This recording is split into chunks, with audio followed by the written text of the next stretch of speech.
Hey, listen, brothers and sisters, man. If you like what you hear, hit the subscribe button, man. Subscribe to this channel. And also, please, go to isubk.com and pay your tithe. Drop me some cash so we can move around this planet like we need to, man, and do the things we need to do. They're one West. They're one West. They're one West. Dear hater, you for real hater? Must not be on like you say. Must not be getting no real paper. Real paper. Real paper. One West, nigga. Dear hater, you for real hater? Must not be on like you say. Must not be getting no real paper. Nigga can't have more than you. You know them niggas will still hate you. Those are characteristics in a pussy nigga nature. Talk that shit behind my back, but be on mute when it's a facial. Smiling in my face, but you can't hide all of that hatred. I'm too silent, you a snake. I see that shit a mile away. Man of war, and I'm not sorry. Blame that shit on UPK. Pussy ass nigga, you a pussy ass nigga. Oh, you confused, you think pussy ass nigga. This ain't drag racing, why you got that drag with you? I'm a bad kidder, pull up with two bad bitches. Masculinity be the reason she into me. She say she loving all that big priest energy. Don't remember me when I step in the facility. I'm screaming as UPK, fuck the enemy. Oh, hey, this that one West world shit right here. Think I ain't got the bitch on me, you tripping, homie, that bitch right here. Brown liquor, don't sip that clear. Cloud of vision, let's get shit clear. I ain't even fuck around, homie, put the crown on me, yeah, this my year. Yeah, yeah, and I do this shit for my niggas who solid. I ain't resent for I truly acknowledge you ain't in this truth and you ain't in this body, cause bitch you want body. We see it coming cause we really prophets.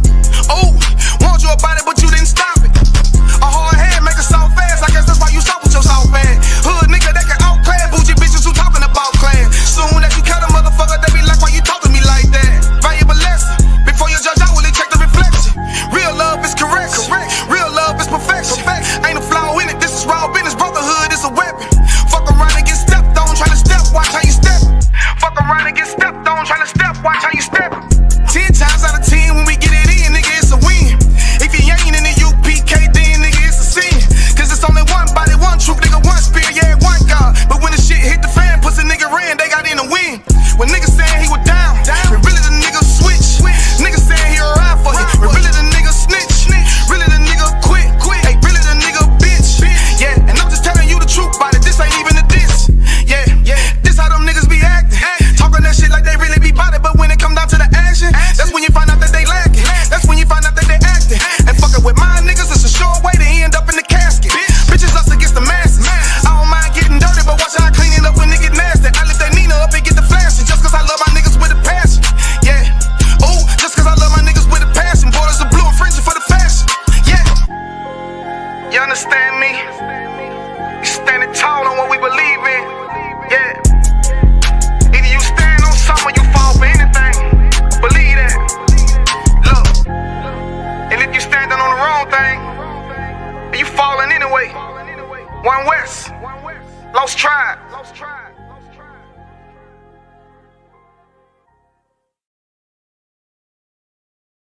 This a Batman tune, I promise you. This shit lit, cuz. This shit lit, alright? You're next joint.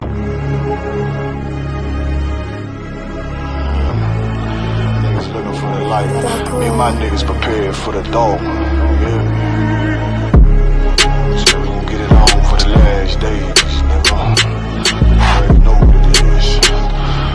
140 for the rebel. They in the building, we in the spot. We can go to war and see who make it out. Earn your stripes, dog, you with us or not. We can get it on when it's on, it don't never stop. First you get that power, gotta hold it down. Watch your step, boy, you on holy ground. They in the building, we in the spot. We can go to war and see who make it out. It's a problem, tell them pop ball. I die for I let my colors fly, ball. For a nigga take me, they a drop dead. AR, clean them up like a mop pig. Say he cool, he bad, he really so tough. They like, damn, look what he did, it really go rough. Little bitch think she Kiki Palmer, silly hoe. She know I'm that bull, but I ain't from Philly though. From the city where they sing about that ribbon like petty poops. Know them niggas plotting, gotta deal with me. Can't catch me slipping, got to steal with me. Just left Alabama, bought a chopper from some hillbilly move. He made my feel the blade. Leave them all bruised, come through like a plague. Rebel off the leash like a dog out the cage. Call me Johnny Blaze on One West May. Watch your step get stretched like a limousine. So my brother bring that blade back wet, that's by any means. A little nigga, this that cold, need to talk. Niggas know I got blood in my cup, I just sip it like it's grenadine. They in the building, we in the spot. We can go to war and see who make it out. On your stripes, dog, you with us or not. We can get it on when it's on, it'll never stop. First you get that power, gotta hold it down. Watch your step, boy, you on holy ground. They in the building, we in the spot. We can go to war, let's see who make it out. Tell them niggas good night, here come the bitch. Look, told them niggas get right or get left. You PK bad man, I pin to your flesh. Hellboy, rip the soul out of dead man shit. Got the rate, the power, I been the showstopper. Yeah, they might hate, but I know they gon' watch. Zone on lock, and you know the flow prop. Iced out, got the drip out of David Jones lock. Know I got the plan, they say that you the man. No shit, Sherlock, I'm the one you heard about. Burn down the building, let them all watch. Throw that one west up, then I swerve out. Sick with this shit, I do not need a detox. He don't watch a step, blow him out them Reeboks. We taking over, I'm sending the word out. Can't see me, little nigga, I put you in a bird box. Look, it's one West practical, gladiator, maximal. Creep on them slow, but they Glock fire rapido. All I want is more power, more straps to blow. Ain't got excuse for no car, he gon' have to go. They in the building, we in the spot. We can go to war and see who make it out. Earn your stripes, dog, you with us or not. We can get it on when it's on, it'll never stop. First you get that power, gotta hold it down. Watch your step, boy, you on holy ground. They in the building, we in the spot. We can go to war and see who make it out.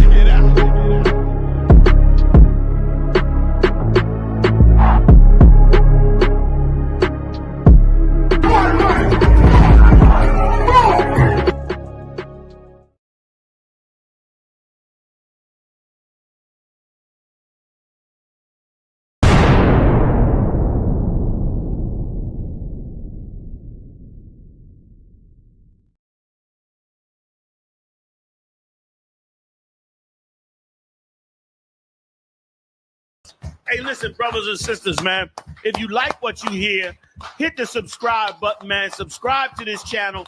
And also, please, go to isubk.com and pay your tithe. Drop me some cash so we can move around this planet like we need to, man, and do the things we need to do.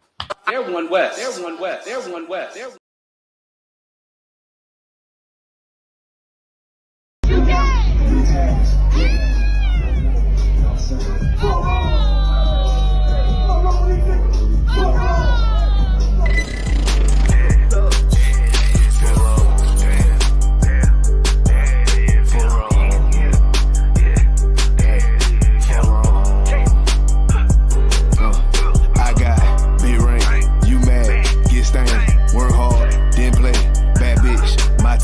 we vibe, we lay, you purple, you gay, you leak jazz, lil' fame, I won't war, not the same, for wrong. For wrong, DP. For wrong. I try to tell these motherfuckers time and time, for wrong. Pussy ass, purple ass niggas, man, for wrong. They get your born ass right. Niggas better get their weight up, you little body bitch. Worry about a damn pay cut, you little body bitch. I ain't worried about none of these niggas, little body bitch. You damn scared rag, cow ass little body bitch. Had to fuck around, get my rank up, you little body bitch. And I'm pouring up, yeah, young nigga, and I'ma take a sip. Yeah. All these niggas run down hate, but tell them zip it lip. Cause you a dumb ass, scared rag boy, little body bitch. Damn. And I ain't worried about nothing, nigga, nah, I ain't worried about shit. I got more than one, so you know, nigga, don't reminisce. I spit flavors on these damn beats, niggas better catch a pitch. Never knew a goddamn man be scared to represent. Well, you a whole ass, dirt ass, little damn body ass nigga. Get body with it damn scripture with your little body ass nigga. Nigga, I'm a true priest, true line, nigga, true Zion ass nigga. And you a little boy, a little bitch ass, little body ass nigga. I got B-Ring, you mad, get stained, work hard, didn't play, bad bitch, my taste. We vibe, we lay, you purple, you gay, you leech ass, lil' fame, I won't war, not the same, for wrong. For wrong, yeah, for wrong. I tell you, for wrong. You get your shit together, for wrong. Work it. I'ma do this shit till I rock, you little body bitch. I'ma judge your ass like your pot, you little body bitch. And I'm smooth with it, y'all the Zaka. you little body bitch. And I switch, ain't gon' know your thought, little body bitch. And I'ma stay determined like the cars, you little body bitch. And I'm so cold like a bomb, you little body bitch. And I'm a warrior like that bar, you little body bitch. And my aim like that a Zah, you little body bitch. Need a princess part bar, you little body bitch. Or anyone down the slide, you little body bitch. Yeah, I keep a couple straps in my ride, you little body bitch. Just in case anyone wanna die, cause I'm body bitch. I got it, be right, you mad, get stained, work hard, then play, bad bitch, my taste, we vibe, we lay, we purple, we gay, we jazz, love fame, all on, not same.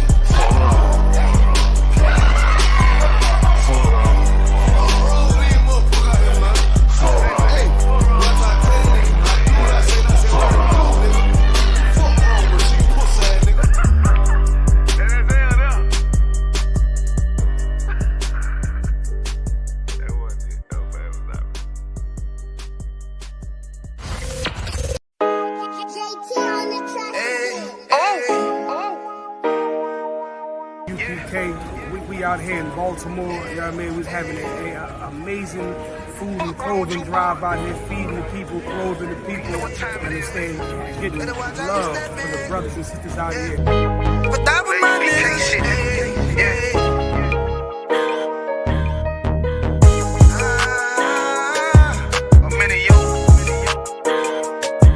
got my nigga Rewan with me. But that was my niggas, it'll be an honor. You know what I'm saying? Under commanding General Yahanna.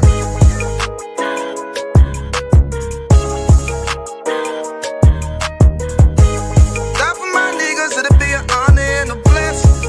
Look, hey, straight off the top, I love all of my niggas. That shit ain't gon' stop till we on top and we ballin', my nigga. We be fly as fuck, you know them bitches be stalking my niggas. That shit'll never change and it's the same with all my niggas. City to city, I should be at home, that's what my ribs say. But bitch, I'm grown, I'm in these streets and closed caption. Niggas know we bout that action. If a nigga play with me, then my Hakim gon' let him have it. Hey, think you the shit, this truth, this shit. Nigga play, I let that Ruger hit. Get on them tracks, they be like, who is this? I'm rude with it, ain't got no manners. All them pussy niggas talkin' shit, yeah, I know they can't stand us, but we UPK, Louisiana, bitch, that's what I'm rippin'. And my niggas solid number, real ones in my section. If you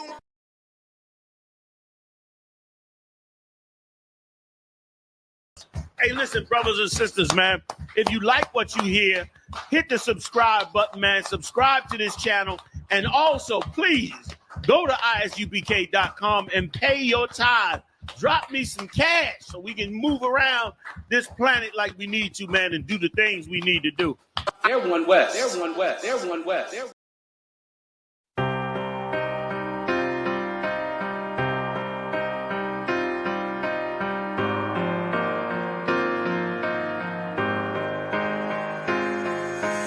See, I was born to be a soldier. See, I was born to be a soldier. See, I was born to be a soldier. I was born to be a soldier. Hey, hey. See, I was born to be a soldier. I was born to be a soldier. See, I was born to be a soldier. See, I was born to be a soldier. See, I was born to be a soldier. I was born to be a soldier. See, I was born to be a soldier. See, I was born to be a soldier.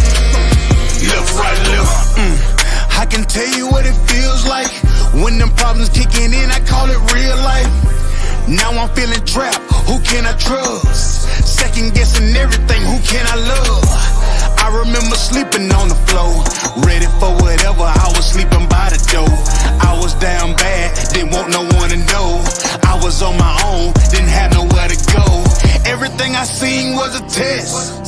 I was born to be a soldier, nothing less. This is the life that I chose. This the life that I chose. This the life that I chose. This the life that I chose. See, I was born to be a soldier. I was born to be a soldier. This is the life that I chose. See, I was born to be a soldier. I was born to be a soldier. See, I was born to be a soldier. I was born to be a soldier. This is the life that I chose. See, I was born to be a soldier. See, I was born to be a soldier. Left, right, left. All beside me are my brothers, and I'll be moving bodies for 'em. Came up out the struggle and maintained through the storm. Niggas dying for dead presidents, fucking up their residence. White man dirty tricks, they call that shit politics. Vagabonds, and they some natural born lunatics. That what they is. They shut you down when you speaking truth. It black boots when you in the truth. It black boots when you in the truth. This is the life that I chose, nigga. See, I was born to be a soldier. I was born to be a soldier. See, I was born to be a soldier. I was born to be a soldier. See, I was born to be a soldier. I was born to be a soldier. See, I was born to be a soldier. See, I was born to be a soldier. Left, right, left.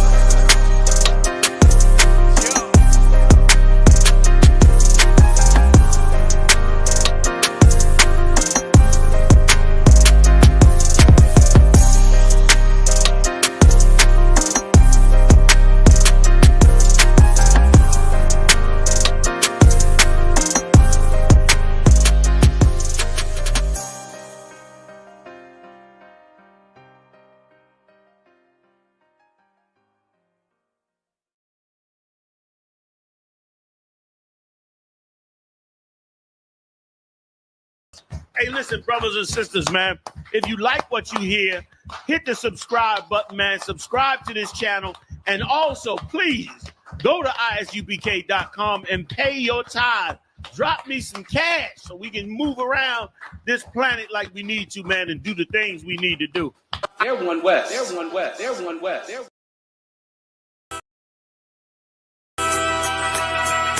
Okay.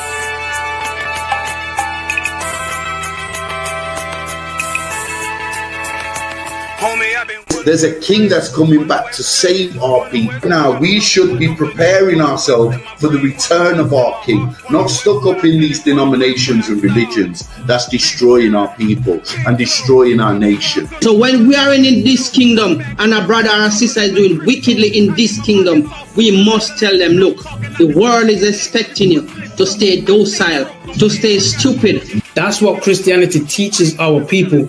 Teaches our people to hate one another and love the oppressor. Like, we'll never forgive one another for anything that another brother or sister do to us, but we'll forgive the oppressor in a heartbeat. There's something wrong with that, man. Imagine living your life as a whole Christian your whole life, and life's good because you're a Christian and Jesus is white and everything's going great, and there's a landslide and the earth opens up and you go downstairs and you walk through this place and you see a black Jesus, man. Why is Jesus Christ black with an afro in the catacombs, man? This predates the Renaissance period. So when you read the book of Genesis, the trees in the garden with other nations, a leaf, what does a leaf do to a tree? Cover the tree. So Adam took the covering of another nation. What's the covering of another nation? Their culture. So when the Most High saw him, say, yo, Adam, where are you, man? Why you don't mean I can't find you? You mean like who is this nigga? Like where are you, man? I don't know you. Okay. So the Ba al Banya Yasha'ala wa Amarath al Hamma wa Aidya Yahweh. The Ba means speak. Al, when it's joined with something, so al Banya means what? Unto, right? Excellent. So al when it's joined with something means unto. Banya means children. Yasha'ala is Israel. So unto the children of Israel. Like if it's one thing a hoe gonna do, a hoe gonna hold. But you ain't, she can't hold if there's nobody to hold with.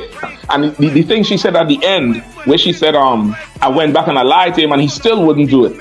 And then she threw up her hands and she said, well, he'll just be a brother. That's what he need. That's brothers. Right. If we have more brothers, hoes like her wouldn't have no outlet. There was a man in the land of Oz, his name was Job, and that man was perfect and upright. There you go, the man called Job. I think Job is what, like, afflicted. And that man was perfect and upright, meaning what? You can be perfect, man. Job was a man like everybody else, man. Job wasn't no angel, he didn't come from the heavens, and that man was perfect, meaning what? You can be perfect in the Bible. Being perfect is in the Bible. With me, had fringes on my coattail way before Jimmy. Funny how the general ain't even see a penny.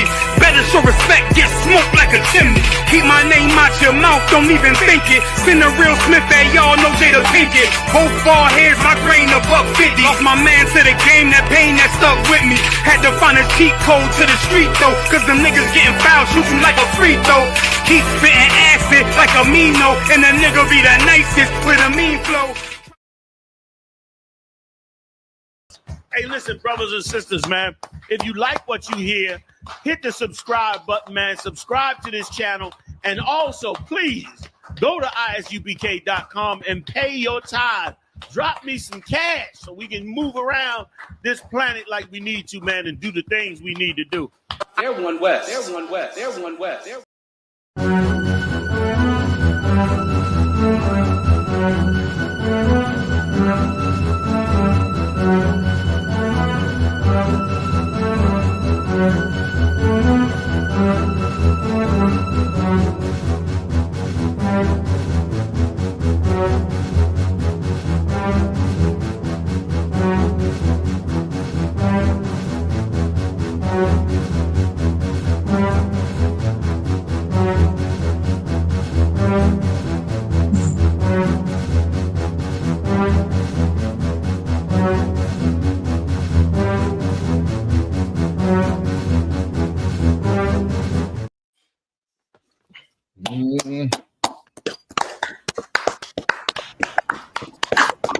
Now, what's about the thumb? Shout out to all the sisters too who watching. Y'all know we're back every Wednesday, coming through the usual suspects. Wednesday night, middle of the week breakdown on everything current, everything that was past, present, and future. And let you know the real deal about what's going on. We live tonight on the real General Yahanna. Big up Commanding General Yahanna, hardest working man in Israel. He might drop in tonight for sure. He might jump on and give us some more insight into what's going on with all these these tours. Donald Trump, he decided to do a rap tour. He decided he doing a whole hip hop tour all over the damn world. So we're gonna get the whole breakdown on it, with all the with everything that's going on, India, Pakistan, Russia, and Burkina Faso, them all, Again, we got the usual crew inside tonight. Captain Nanthak, we got Captain Nanthak holding down the Carolinas. Right now, we got Captain Kapash holding it down from India, Napolis, doing Haiti, Puerto Rico, all of that. A warrior holding it down in DC and Baltimore, holding on the whole zone. And Officer Kazaka and Ma doing the same as well, holding on DC, Baltimore, TikTok, everything, anything digital. These brothers is rocking it out. That's right. Do what they do. Keeping our name on that map, flying that flag high. I don't know how this thing had to go.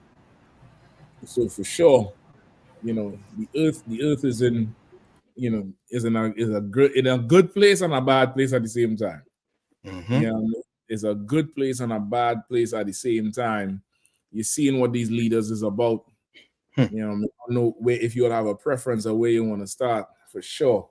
I need Putin to send me an Uber like how he did Burkina Faso. Like that's the proof we in Africans are.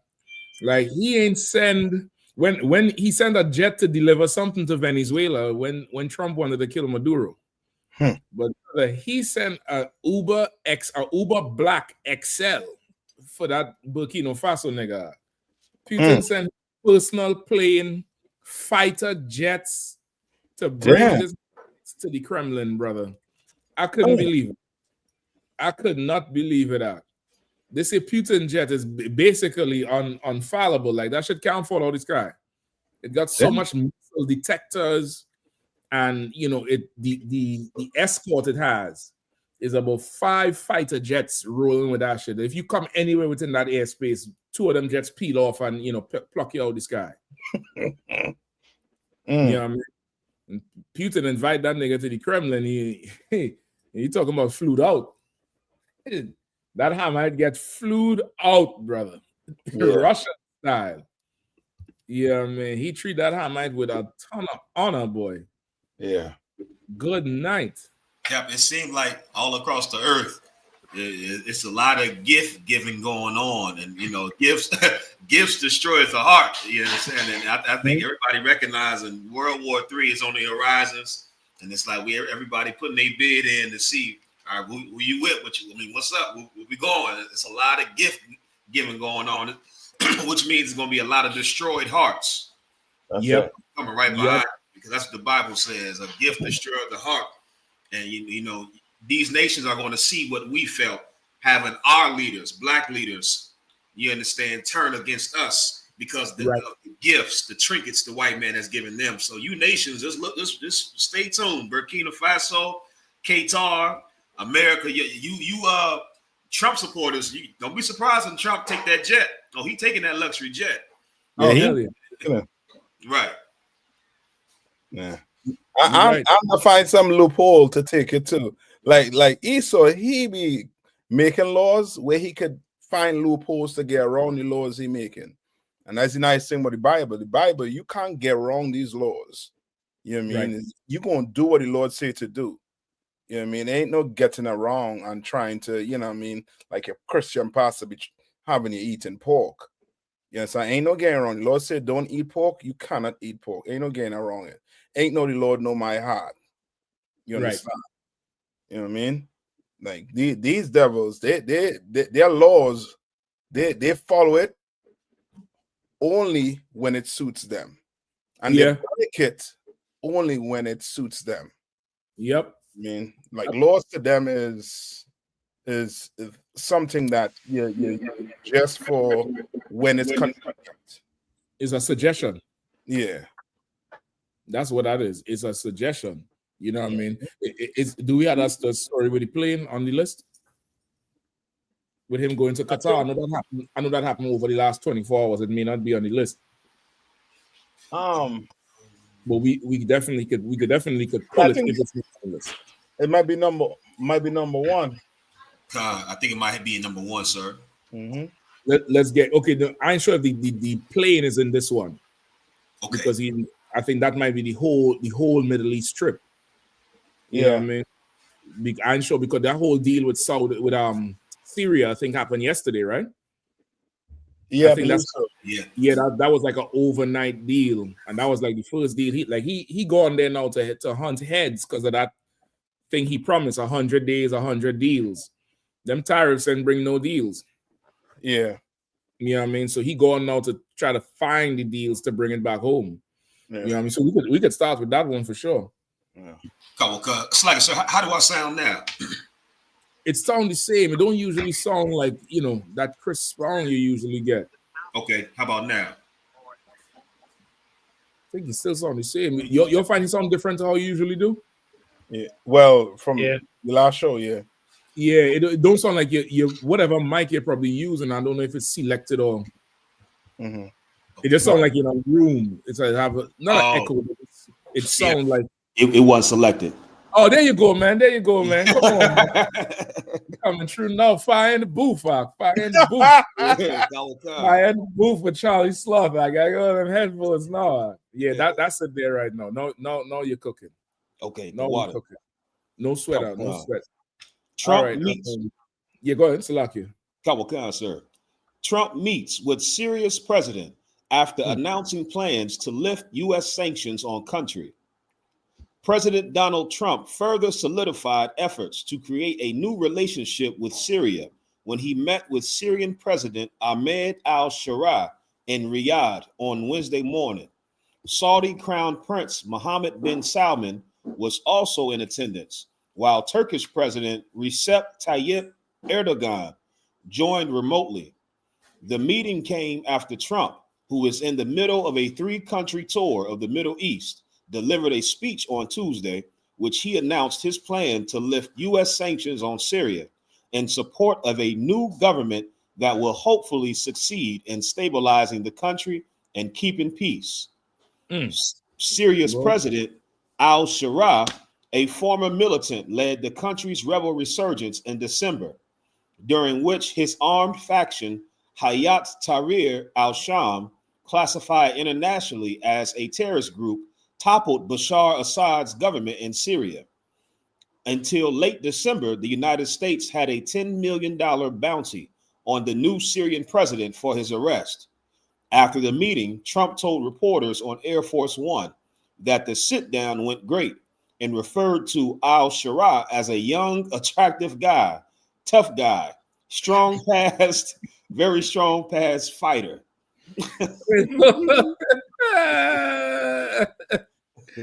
Yo, he's so goddamn carnal.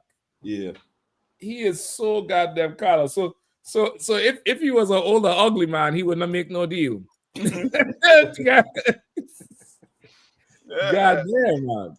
He's a young, attractive, exotic Arab guy. Good night. Donald, what did they put on the table? Damn. What did they put on the table, Donnie? And if I could, the part about tough guy, he probably hard to make the deal that he really want. So he call him a tough guy, you know, because he want to really want to go off the momentum of just being able to bully everybody. But the scene is different. The scene is different than what, I say maybe less than 6 months ago, I was on Clubhouse and there's a room, hundreds of people in it, some guys talking, and they were talking about how America's just going to do this and do that to anybody. If Russia steps wrong, America's just going to dominate.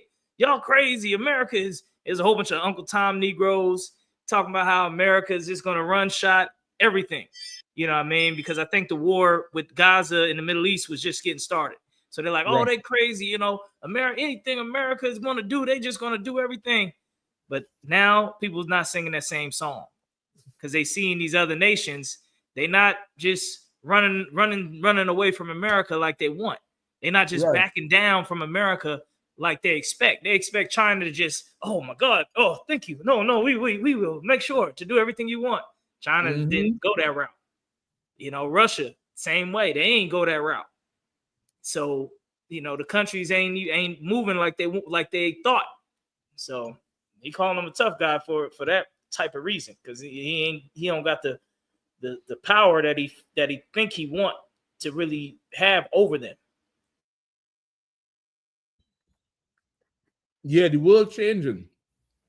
The world is absolutely changing. But ain't nobody respecting him on that level no more. And the tariffs didn't go so well with everybody. And that's what it seemed like. Like the tariffs, it seemed like what he was trying to do was, okay, damn near stifle the world economy all at once. Like it's damn near like he was trying to choke hold the world all at once. And that now would have bring everybody forward to say, yo, we can't go through with this. Let's make a deal. You understand? Let's make a deal. And that's where you get the 100 days, 100 deals from. But nobody can come forward to make a deal with him on the shit. So now he had to go try to find a deal or make a deal with whoever he could. And that's why it's so shocking with Syria. They say Syria had sanctions. He dropped that shit to 0. He said, now see, whatever deal he make, there'll be no sanctions on no tariffs on goods coming in. And you know what I mean? just to, Go ahead. Just to add to what you're saying, the Syrian president that's sitting on there, he's the one who told Trump basically to come in. They could build wherever they want to build. Bring the industries, the companies, and come in. Let me show you today also too with when he went to Saudi Arabia, right? They had a 40-foot truck with McDonald's, and they was playing that YMCA there too, which letting you know, like black people be thinking, well, Saudi Arabia have all this money, Qatar have all this money, you know what I mean? The Emirates, United Arab Emirates have all this money, UAE has all this money. Where the hell are they getting all that money from? Right. These countries just surviving on oil. You remember, I think in the 80s when they had the oil boom, when Trinidad had the oil boom. You know what I mean? So if your country just on oil, all America has to do is stop buying oil. And before you know it, you're all in the streets fighting. So this whole thing with the Saudi Arabia is America is the white man that have them rich. It's the same white man that have Jordan rich, same white man that have all the basketball players with all this money. Is them. But it look as if he is going there and cutting deals when they know if they don't fall in line, it's going to be some problems. You understand that? That 142 billion dollars. Yeah. That is military, you know what I mean? That is military hardware they're gonna give to Saudi Arabia. To do what? Why? Because the same thing they've been doing, they've been plotting to take that Middle East over. All them countries in there, like Saudi Arabia, UAE, Qatar, and then Turkey and all on the list. All of them in bed with America. All of them. And they're trying the best to get Iran in under them. But Iran, you know what I mean, standing strong, you know what I mean, with Russia. You know what I mean? If Russia was with Iran or China, they would have done going in already. And then them Houthis, he called them Houthis, tough guys too. You understand? Because they throw at least, you know what I mean, a few $1 billion of military equipment, them bombs at them, and they withstood it. And they had to go to the Houthis to make a deal for them to stop the fighting, for them to stop firing on the ships in the ocean. But Trump came out and make it look as if the Houthis was begging for them to stop. You understand? Which letting you know what I mean? Like you watching the white man like he's this invincible person when he's not. The Bible said it in Isaiah. We're gonna say, is this the man that weakens nation? That's it. And you are seeing it play out. You're seeing it play out.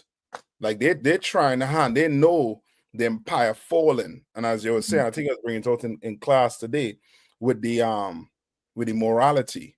Like there is a moral decay that's taking place in America right now. That's, you know what I mean, that is, you know what I mean, if you're not in the truth, you ain't gonna see it. Nah, because it's everyday life.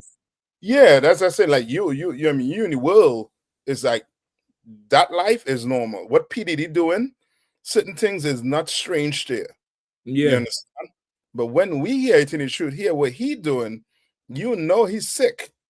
But to them is, I mean, he get caught. You know what I mean? So, you know what I mean? He had to know how to do his business a little better than that. You know what I mean? It ain't nothing strange. You know what I mean? I don't know how much better he gonna buy oil off the shelf. I don't know how much better he gonna buy it. The brother Calvin said the current Syrian president Jolani is a former ISIS Al-Qaeda member and currently in Syria. His Sunni Muslim government is massacring the Alawites in Syria. Anybody could verify if it is he was a ISIS member? More than likely he was one of them.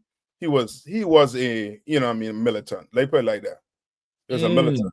You know what I mean? That's why I think he read it in the article where they had a 10 million bounty on his head. The American government had a 10 million bounty on his head. And they trained his people to go into Syria, and they didn't expect Turkey to help them, but Turkey was helping them to do it. Like they you know what I mean? It ain't no different than how America was created. Ain't no different than how Israel and all these other, you know what I mean, Western, you know what I mean, or Eastern European nations was created by war and just, you know what I mean, bunch of, you know what I mean, thieves and murderers. You know what I mean? See that basically they're saying he was the former rebel leader, which means he definitely was that. The former rebel commander who was serving as the president in Syria since January 2025. So really he took over where after Assad done get basically ousted then. Okay, well Assad really didn't have a government, you know.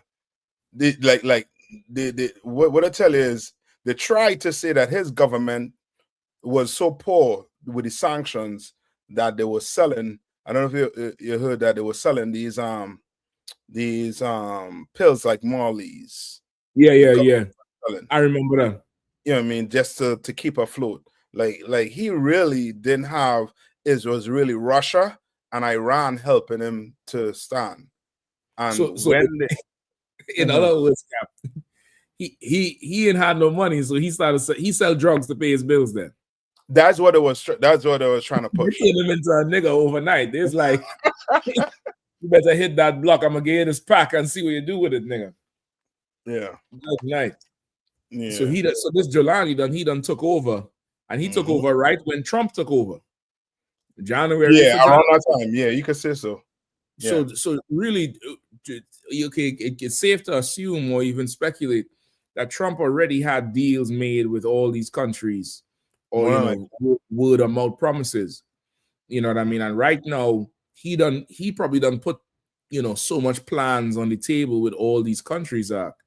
Like he could flex the suit.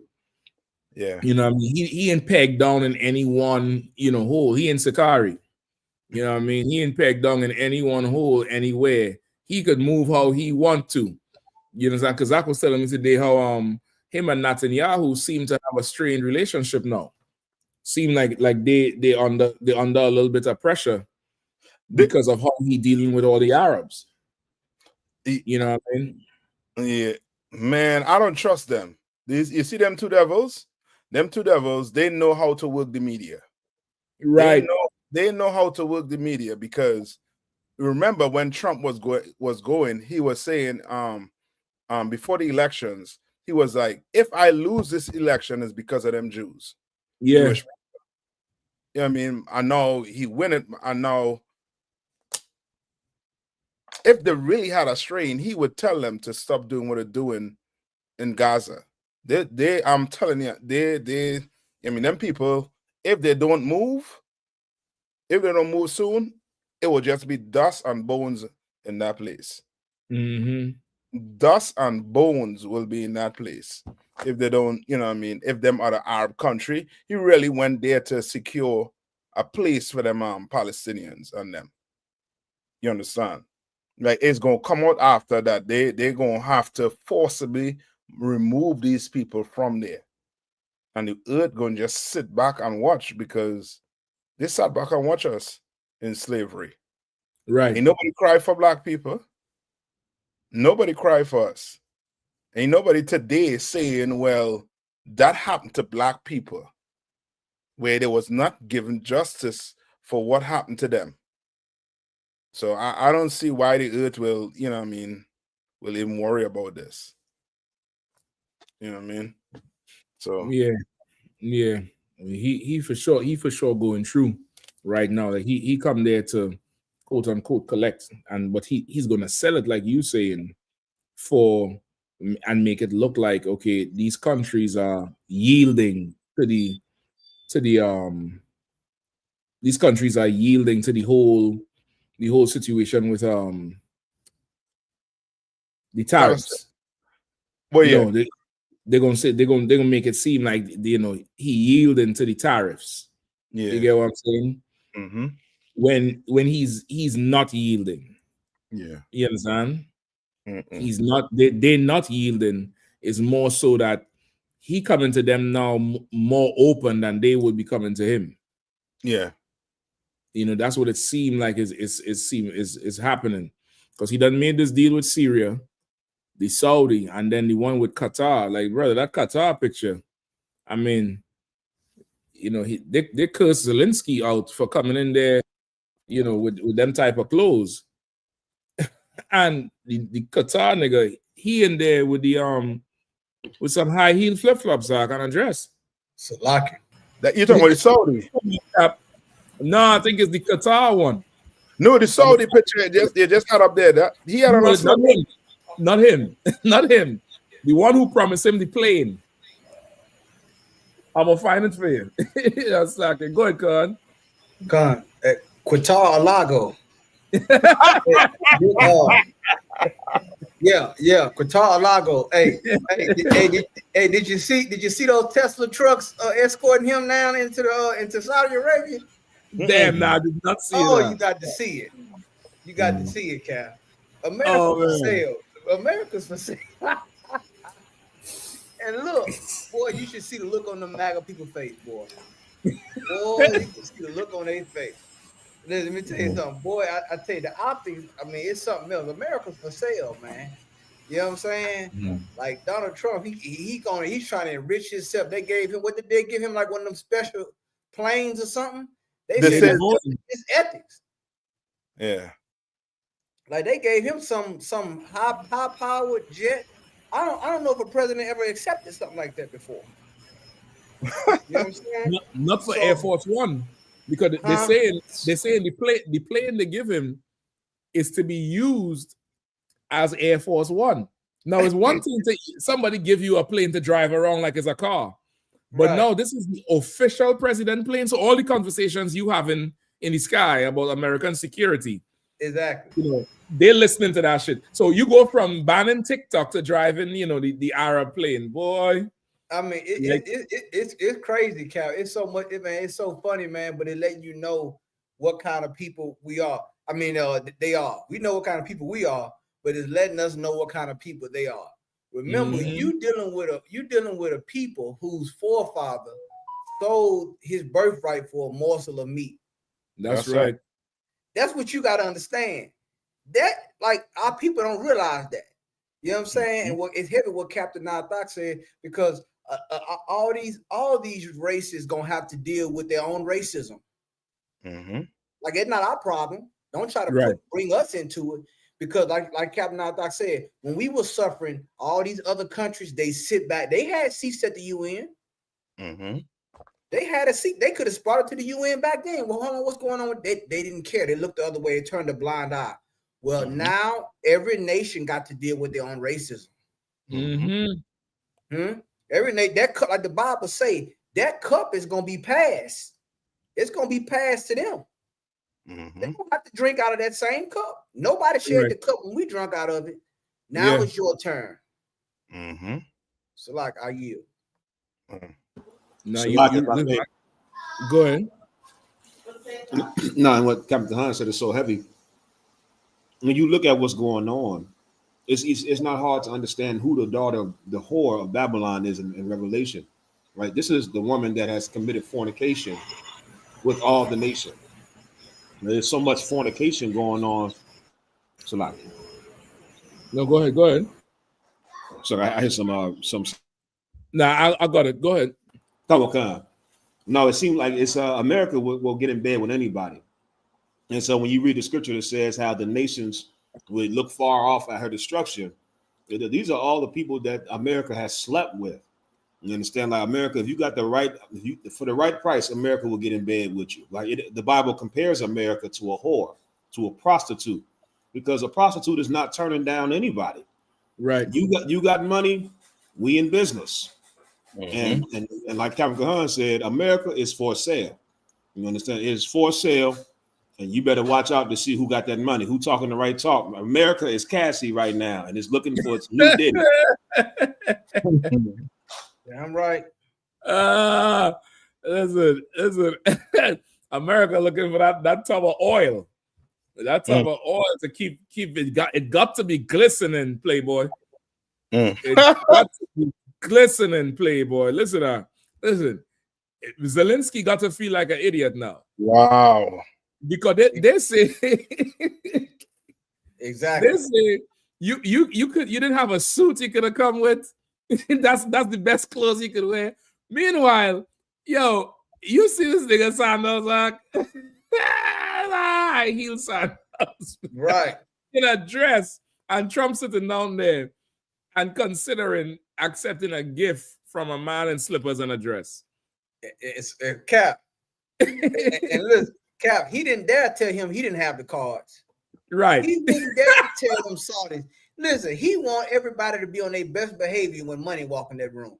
Them sandals is probably the price of a Rolls Royce. Them sandals he got on. Them Arabs over there, look, them over there in Saudi Arabia. They know who to try. They know who to talk to. They tailor their speech when you come around them, man. They show you how they, like, you right. You made a heavy point, Cap. You know what I'm saying? A dress code is a dress code. Right. He ain't playing. He coming there how he want to. He damn near, if he wanted, he could have took his slippers off and then put his feet on the rug. Listen, you know what I was looking for? You know, there was them videos with them Arab how they bring the tiger in the room, and the one dude, he's scared, he climb up on the chair. They didn't bring the tiger or the lion in on him yet.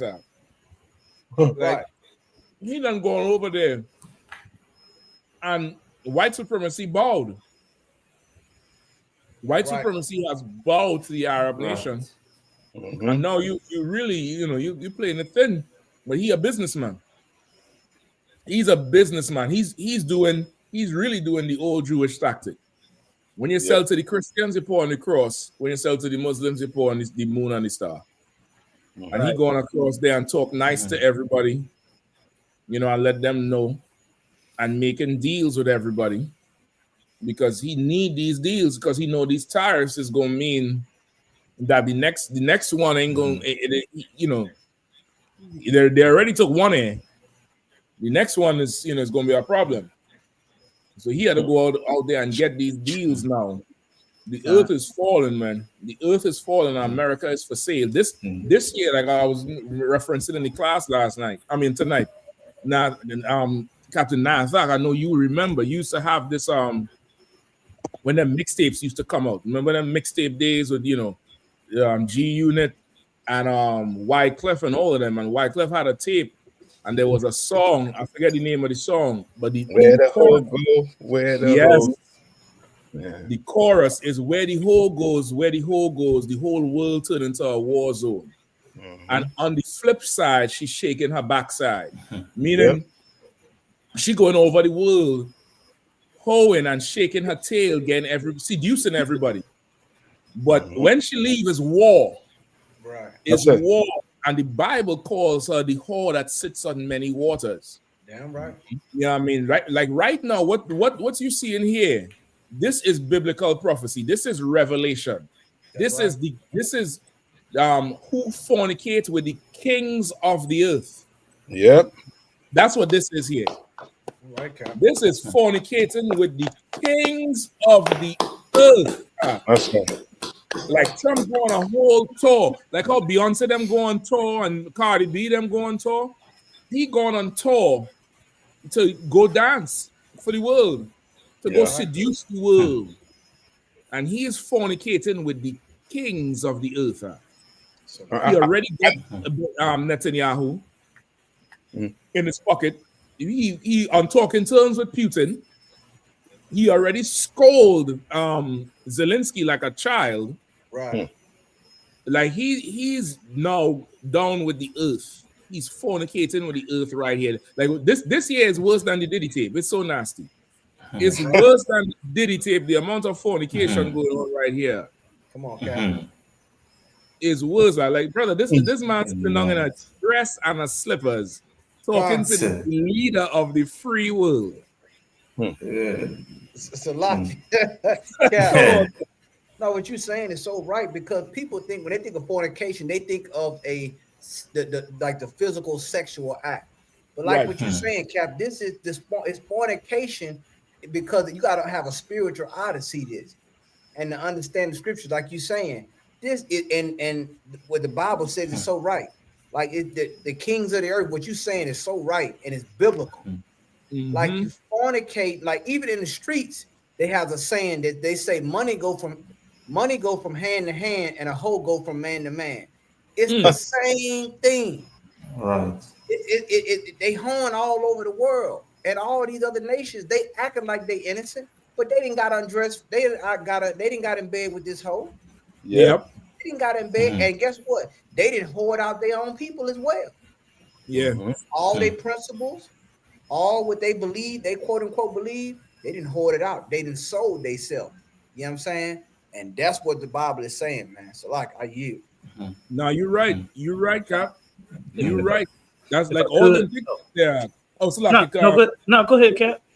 No, I was just gonna say I'm gonna be short. All them pictures, like this is a short time, and he meeting with all the heads.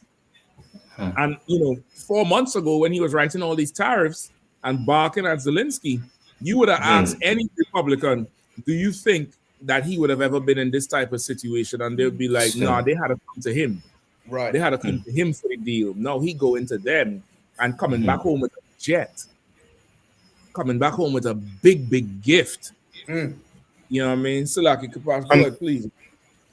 God, no, what you're saying is 100% correct, because even at my slavery, they've been cutting hours and they're cutting workers because of the tariffs. Because the products they selling, you know, they unsure about the price. Is it going to arrive on time? Because I work for a big company. You got to imagine if they buying 10,000 units and they send the money for 10,000 units and it don't come, what they gonna do? Who they gonna go to? Who they gonna go to? Because it's from China. They gonna go run up and sue China. So a lot of these companies, they really sitting back and looking, and they're actually slickly pulling back. You know, there's companies that are starting to do little layoffs and cut hours. If your job start to cut your hours for some strange reason, it's like right after tax time. Why they cutting hours? You can thank Donald Trump. The tariffs. That's why. So I just wanted to say what you said is heavy, that, you know, it ain't working out like he thinks. So now he got to run around and hope. You got to make the deal. Because remember, they asked him recently about the deals. They said, whatever happened to the 100 deals? And he said, you know, we have a few deals in the wing. And then the reporter is like, well, what deals he talking about? So he had to go make the deals now. And listen, America don't need to cut no jobs, man. Like, this is a greedy place. Those of you who are old enough to remember the effect of that 2008, 2009 market crash with Lehman Brothers and the housing scandal. And they started laying people off. And it was operating with what they call a skeleton crew for about a year or two. I think it really took over 2009, 2010, 2011. But around about 2012, quote unquote, the economy started picking back up. So now when the economy crashed initially, they laid off people. So let's say you have a business and it employs 60 people. They scale it down to 20, maybe 18. They keep the senior people and they keep some young people to do the work. So each employee was doing like 2 and 3 people's tasks. And they had a skeleton crew. So now you're doing 3 jobs, getting paid for 1. And don't you know, these bastards, once they say the economy was picking back up, they kept the skeleton crew for about another 3 or 4 years. And they didn't rehire nobody because now they're making maximum profit. Because now the economy picking back up and they could do production with 1/3 of the staff. Like this white man, when he tightened his belt, he ain't tightening his belt because, you know, he's getting skinny. He ain't doing that. When he tightened that belt, it's just to put pressure on the poor. It's to further divide the gap between the rich and the poor. It's damn near like they want to create a whole slave class for the master upper class. Like that's what this whole thing is. Damn near, go ahead. No, just to add to what you're saying too, is so heavy. And with Esau, you had to pay like wherever hand he's showing you, you had a question that hand he's showing you. Yes. You know what I mean? Because what they say too is his $1 billion friends, they made money when he raised the tariffs. You know what I mean? With the trade. Somehow they know is they call it inside trading. That's right. We didn't know, okay, well, he gonna raise the tariff on this day. So guess what? We gonna pull money from here and pull money here. Right. They say they make millions of dollars, if not, you know what I mean, billions. His friends and them. Yes. We were looking into it to see if it's inside trading. Like all that stuff be going on inside that Senate and stuff. That inside trading. Like we be crying for money and they be sitting back, you know what I mean, with all the money in the bank. Yes. Saying. Like there ain't no reason for people to be poor here. Donald Trump, just picture this for a minute. This is just my opinion. If you begging for money, then why is they giving you a $400 million palace in the sky to call it? Why they giving you that? Which means this is just for show. He ain't really begging. He coming to make sure that Abraham Accord, they stick with that. They may, because America set Saudi Arabia up. America set all them Arab countries up. They even set up Iran. But Iran, under one of the Ayatollahs, they pull away from America. That's why they had the revolution. Right. The revolution was to pull them away from America. You understand? and America been wanting to deal with Iran for that for that. I think is the stuff to pull on them, that revolution where the went into the embassy or to hold some people hostage. I forget what is that called. with the Olympics? Is that the one with the Olympics with the hostages from the Olympics, or that's something else? No, this is the country. The country when they had the revolution. I think they held the embassy up, and they had to. I think that's where the Iran Contra scandal come from, where they went and get the money from selling drugs to black people to now go and pay for them hostages. And fund it. You know what I mean? Yeah. Mm-hmm. So all them countries been set up, and Israel is the only one in the Middle East that really is Caucasian, but they under the pretext of being us. You know what I mean? Jews. So now you see them taking land, and they say Israel is the only nation that has not declared their boundary. So they don't have a boundary. So they can just do whatever. So yes, you know, like how other countries their boundary go up to a certain, you know what I mean, line, and they could. Israel don't have that. So now Israel is almost all the way in Damascus. To say Israel is almost all the way on the southern border of Lebanon, inside Lebanon. So which means this whole thing is what he doing there is them trying to secure the empire. They're trying to make sure this empire is secure because they're fitting to go to war. And they're going to need oil. They're going to need oil. You understand? They're going to need it. I see why you're saying the whole thing with Netanyahu could be a play, because that could be the only way he could really go in these countries with favor. Mm-hmm. You know what I mean? So Qatar, I think, is the only country that really openly on their side from before, because they have dealings with them with, you know, having their bases there and stuff like that. But everybody else, it seemed like he have to, you know, it's like a way in with them old school fights. We know it's the oppressor we trying to fool, so we gonna guff up like, you know, get them a show at the way in, but really we breaking down that prize money, that purse in the back. Yeah. You know what I mean? So he out there now doing the prophecy. Yeah. He fornicating with the kings of the earth. Yeah. And that just shows how dumb the majority of what I call them MAGA people is. Yeah. You understand? Like they don't understand. He trying to secure the purse for them. To them is like, why you had to go bout and kiss them Arabs? Well, so that you could be rich across here with all the money you want. You want to buy all, you know what I mean, all the nice houses, the nice cars. Well, he has to go bow. He has to go make a show of himself. That's the first time in years they say he went on script, basically. You understand? He had to go on script. You know what I mean? Everything he said there was on script, was written for him. He said, listen, don't go in there and make more problems for us. You know you like to talk. Yeah. These sheiks and these Saudi princes ain't them reporters you be bullying in the White House. Right. They ain't them. They ain't that. They got a lion on the other side of that door waiting for you. You gonna be praying to Allah before you make it back to the damn plane. They're definitely playing the long game, and they're playing it fast. With all these cuts they're making, where all that budget money going? Like who's all that budget, them budget cuts they're making with, you know, government departments? Where's the money going? And like you're saying, they're definitely preparing for that war. Yeah. No, I was just saying, like they had some Edomite in the tech world. They found out all them Republican people that got stock options and stocks.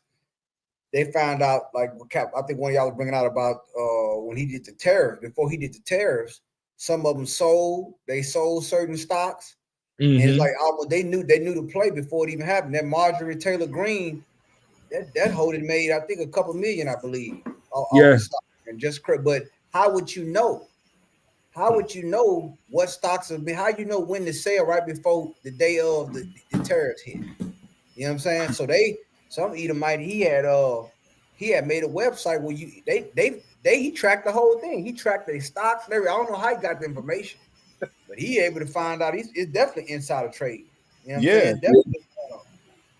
Yeah, I've seen that list. I think it's a few of them government senators and Yeah. councilmen, and it's some site that's public record for when you buy stocks and shit like that. I believe so. It lay down how much they buy, when they buy it, and how much they made from buying it. I've seen the list. It's like a watchdog group or something that they come up with, but they got their number on it for sure. Yeah, they're playing a game that we can't even begin to understand as a people.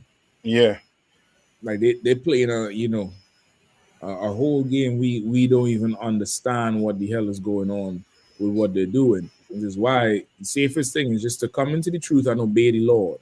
And, You know what I mean? And if I could, if you ever wondering like where are they getting all this money from, or how are they, circulating all this money to run around the world and make deals, that's because they got a couple million blacks, Hispanics, and Native Americans that they tax. They take your tax money. But they don't give it back to your community. They take your tax money from your job that you work, from your goods that you buy, and it does not go back to you. So all that is a huge surplus of tax money that they play with and that they use. And guess what? That's blood money. Right.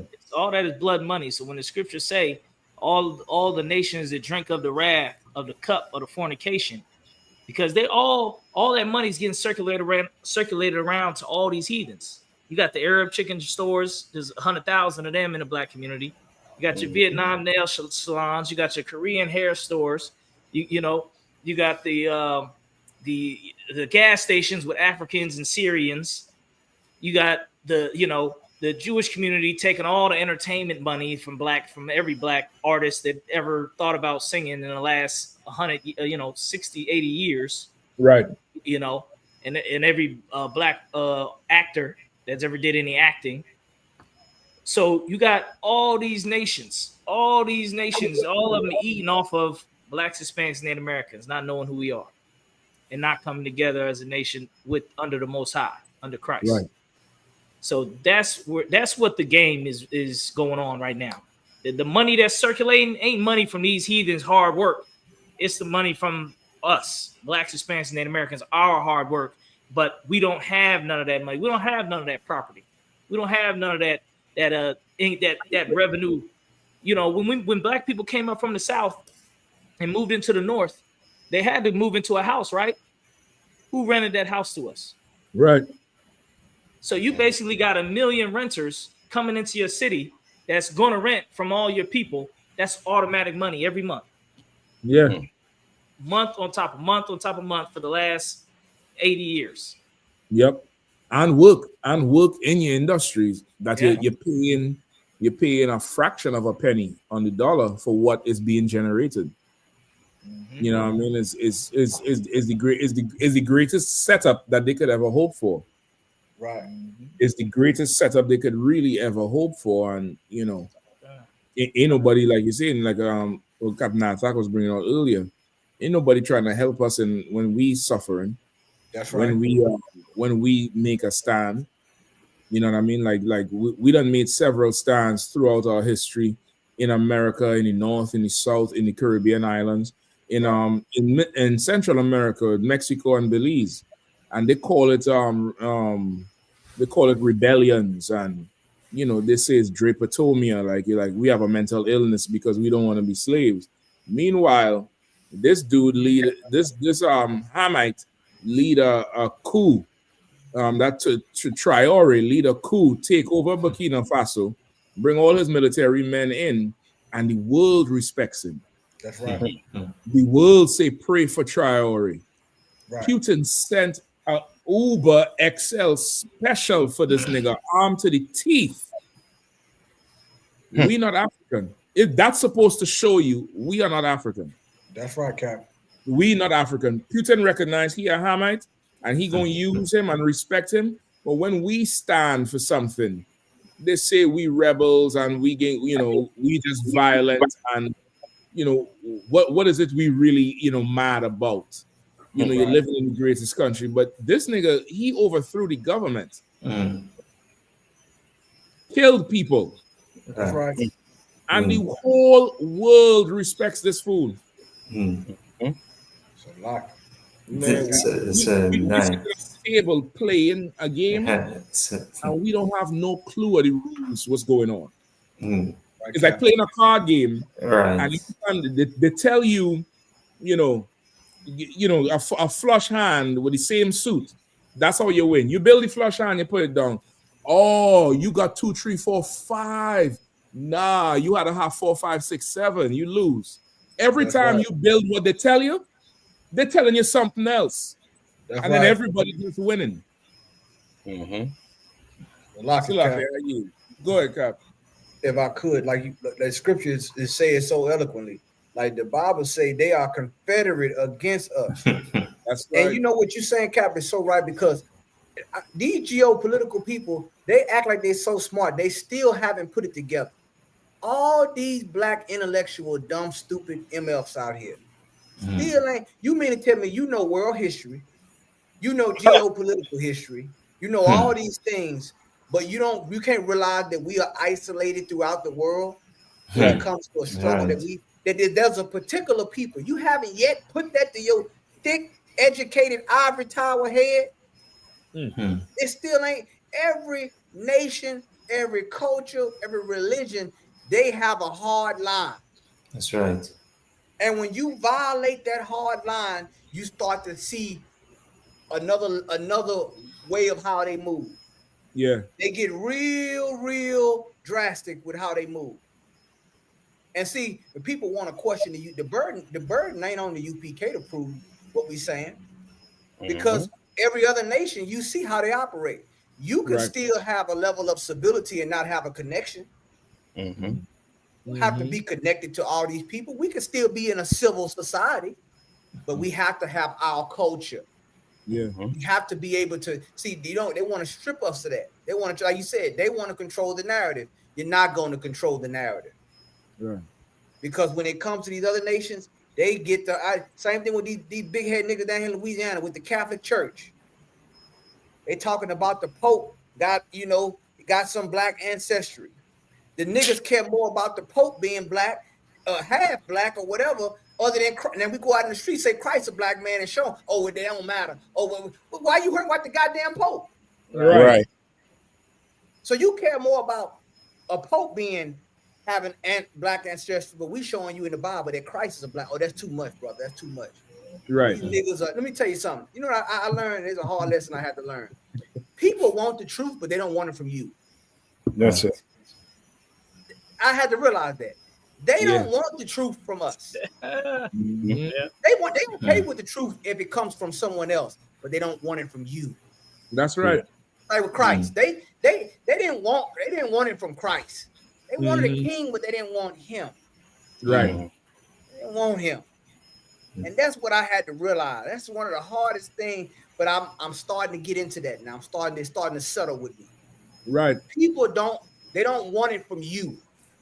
They can now if it came on Associated Press, well, then they can we can kind of accept that, but they don't want it from a bunch of niggas and Latinos and Native American Indians that's telling them the truth. Right. People want truth, but they are selective for who they want it from. Yeah. People want help, but they're selective on who they want it from. They don't want it from you. Yeah. And sometimes you gotta let them, you gotta let a person eat their words, man. Yeah. Kahan, you're so right too. Just imagine if they didn't catch Diddy. They would have won the truth from Diddy. If Diddy had tell them they were Israelites, without him being in whatever trouble he is right now, they'd accept that. They want the suit and the tie. They want the look that America done taught them to look for in your black leaders. They done train you to look for. They train you to look for Martin Luther King. Leaders like that. So now you follow after Creflo Dollar and TD Jakes on them because they look just like him. They sound just like him too. You understand? But when we come on the streets as a circle and tell them the truth that Christ is black, it's a problem. color into the Bible. You know what I mean? Yep. Which is, you know what I mean? Donald Trump showing you what color. You better choose a color with Donald Trump. Yeah. Like he turning this government into, or America into the real America. He ain't hiding what America is all about right now. America is, you're black, you better choose white. And if you're not down with me, I'm gonna find a way to take your money. Like every institution, he's making sure they're done with him, or he pulling that money from them. Yeah, he's not giving them money. You understand? Is the age of carnality. Like he's like, no, they're so carnal. You hear how he say the Syrian leader he's young and good looking, and he think he's a gangster or something like that. He say, like, it's the age of carnality. Like that's who we pattern after. So a celebrity come out and say the Jews is black. It's major news. We're in the corner saying the Jews is black. Go get a job. That's right. You know what I mean? Go get a job. Go to your deadbeat, a bunch of ex-cons, all kind of shit. We hear it all the time. We hear everything. But no, Kanye come say, he's a genius. Like we have a certain amount of carnality that we really get from the oppressor. That's not natural for us. At least not all the way like how he is. We definitely carnal for sure. We definitely have some carnality in us for sure. But this oppressor, we done learned it all from him. We done learn everything from him. And now the messenger is as important as the message. Sometimes, in some cases, more important. And Salaki, if I could. Come on. And it's crazy because, and it's the same thing with these fake. Imagine going back to the truth. Imagine you've been teaching something since 1969. Some pop-up group pops up on the internet. First of all, they watch your classes. They get the breakdown. And then they make videos teaching what you've been teaching since 1969. Right. And then they tell you that you're not the only one with the truth. Imagine that. Imagine you're teaching something since 1969. They make a YouTube clip using the breakdown that you were taught, that this school taught, and they say, you know what, y'all ain't the only one with the truth. Yeah. That's the age we living in, Akim. I'm sorry, that's the age we living in, and they'll get validated because they never wanted it from you. Yep. They never wanted it from you. They wanted it from somebody that's carnal. They wanted somebody that what did the Bible say? The Bible said, what's the scripture where it talks about how the word would receive them? How the word gonna receive his own out.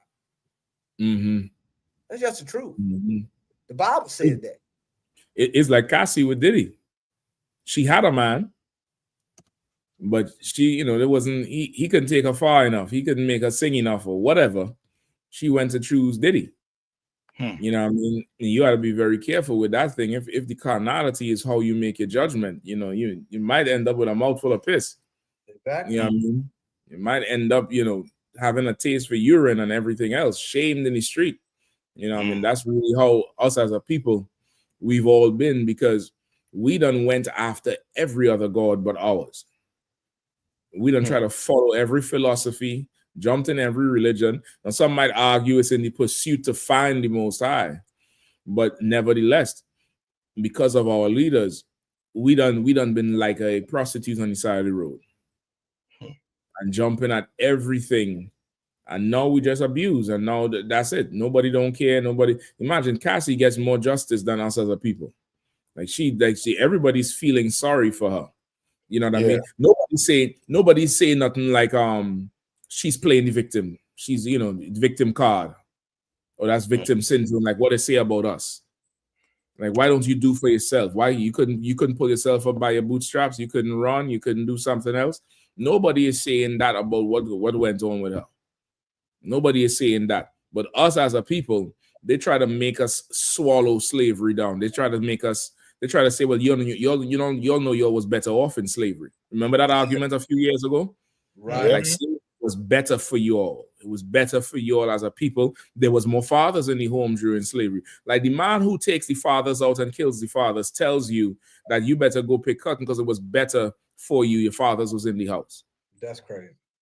Like we done been abused in a kind of way, brother. That's, you know, it's hard to quantify. It's really hard to quantify and fully understand, you know, for us to begin the whole process of rebuilding. And for that process to start, there has to be somebody who has to hold your face in you got to come face to face with the offense. And that's what the UPK does.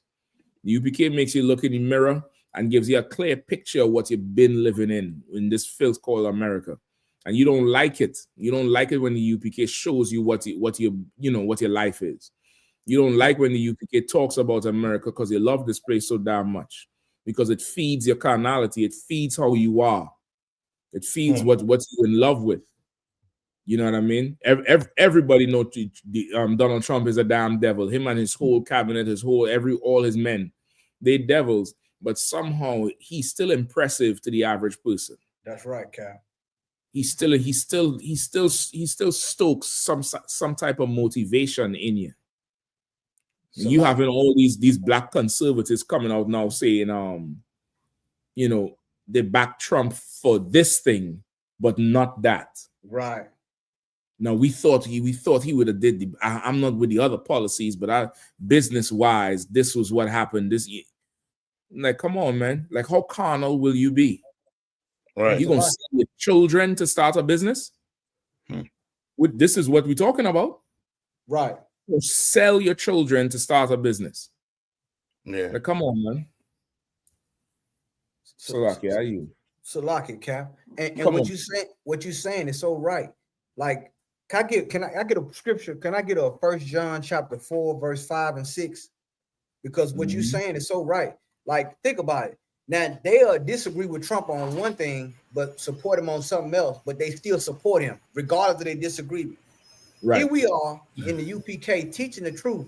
Where are the ones that saying, well, I don't agree with this, but I'm still going to support the ISUPK. I'm still going to see these Negroes need 1,000,001 proofs for to stand with the truth.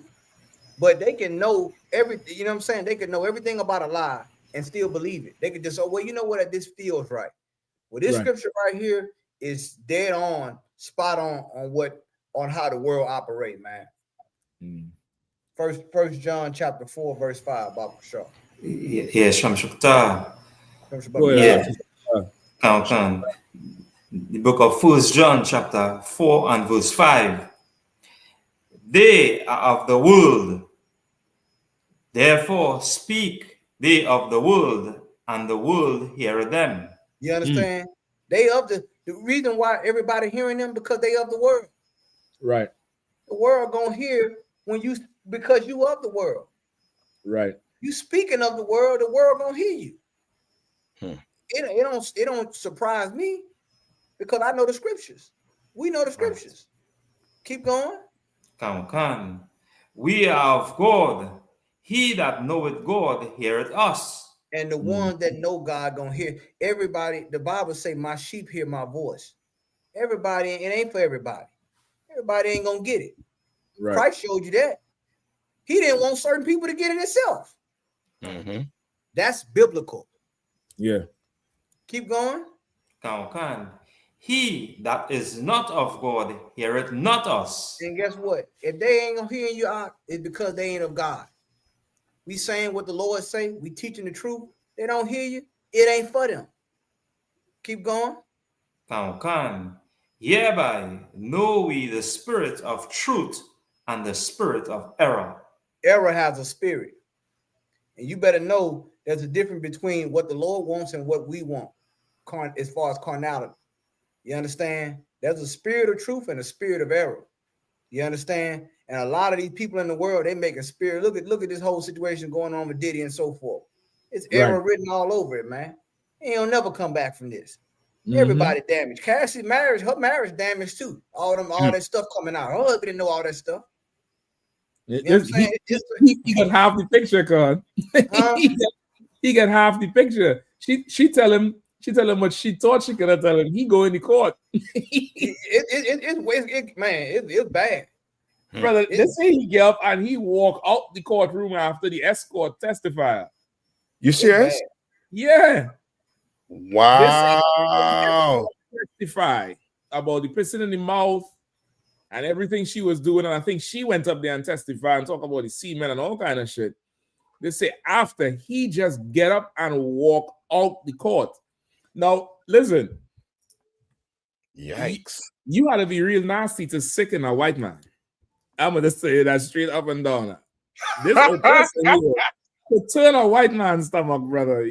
Usually he's intrigued. He intrigued with some shit.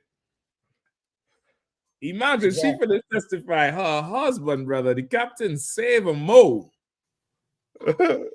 He get up and he walk outside. He gotta go air out. And Cap, like, and how you gonna come? Like, how you gonna tell him I don't feel like it tonight? How you gonna tell him I don't feel like it tonight? I'm not in the mood tonight. After all that, it's over, man.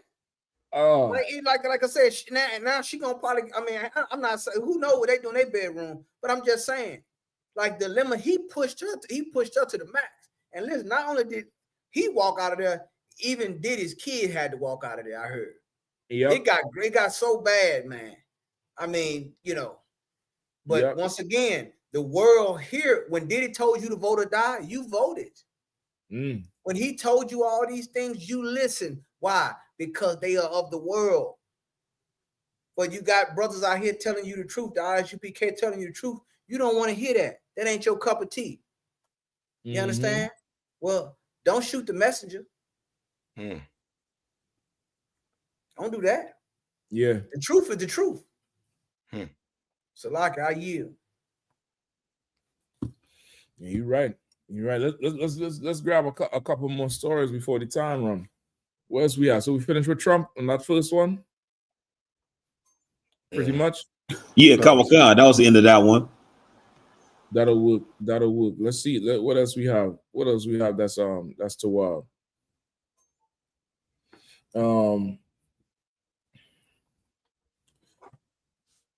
Number 7 is definitely pretty good. If you all don't mind. No, this is insane. This is insane right here. You have it? Kawakan, sir. Judge strips New York City of full authority over Rikers Island, citing unprecedented violence.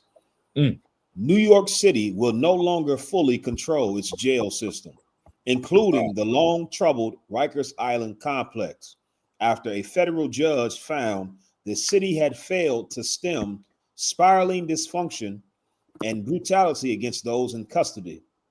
Instead, U.S. District Judge Laura Taylor Swain said she would appoint an outside manager to take all necessary steps toward restoring order inside the jails and bringing the city into compliance with previous court orders.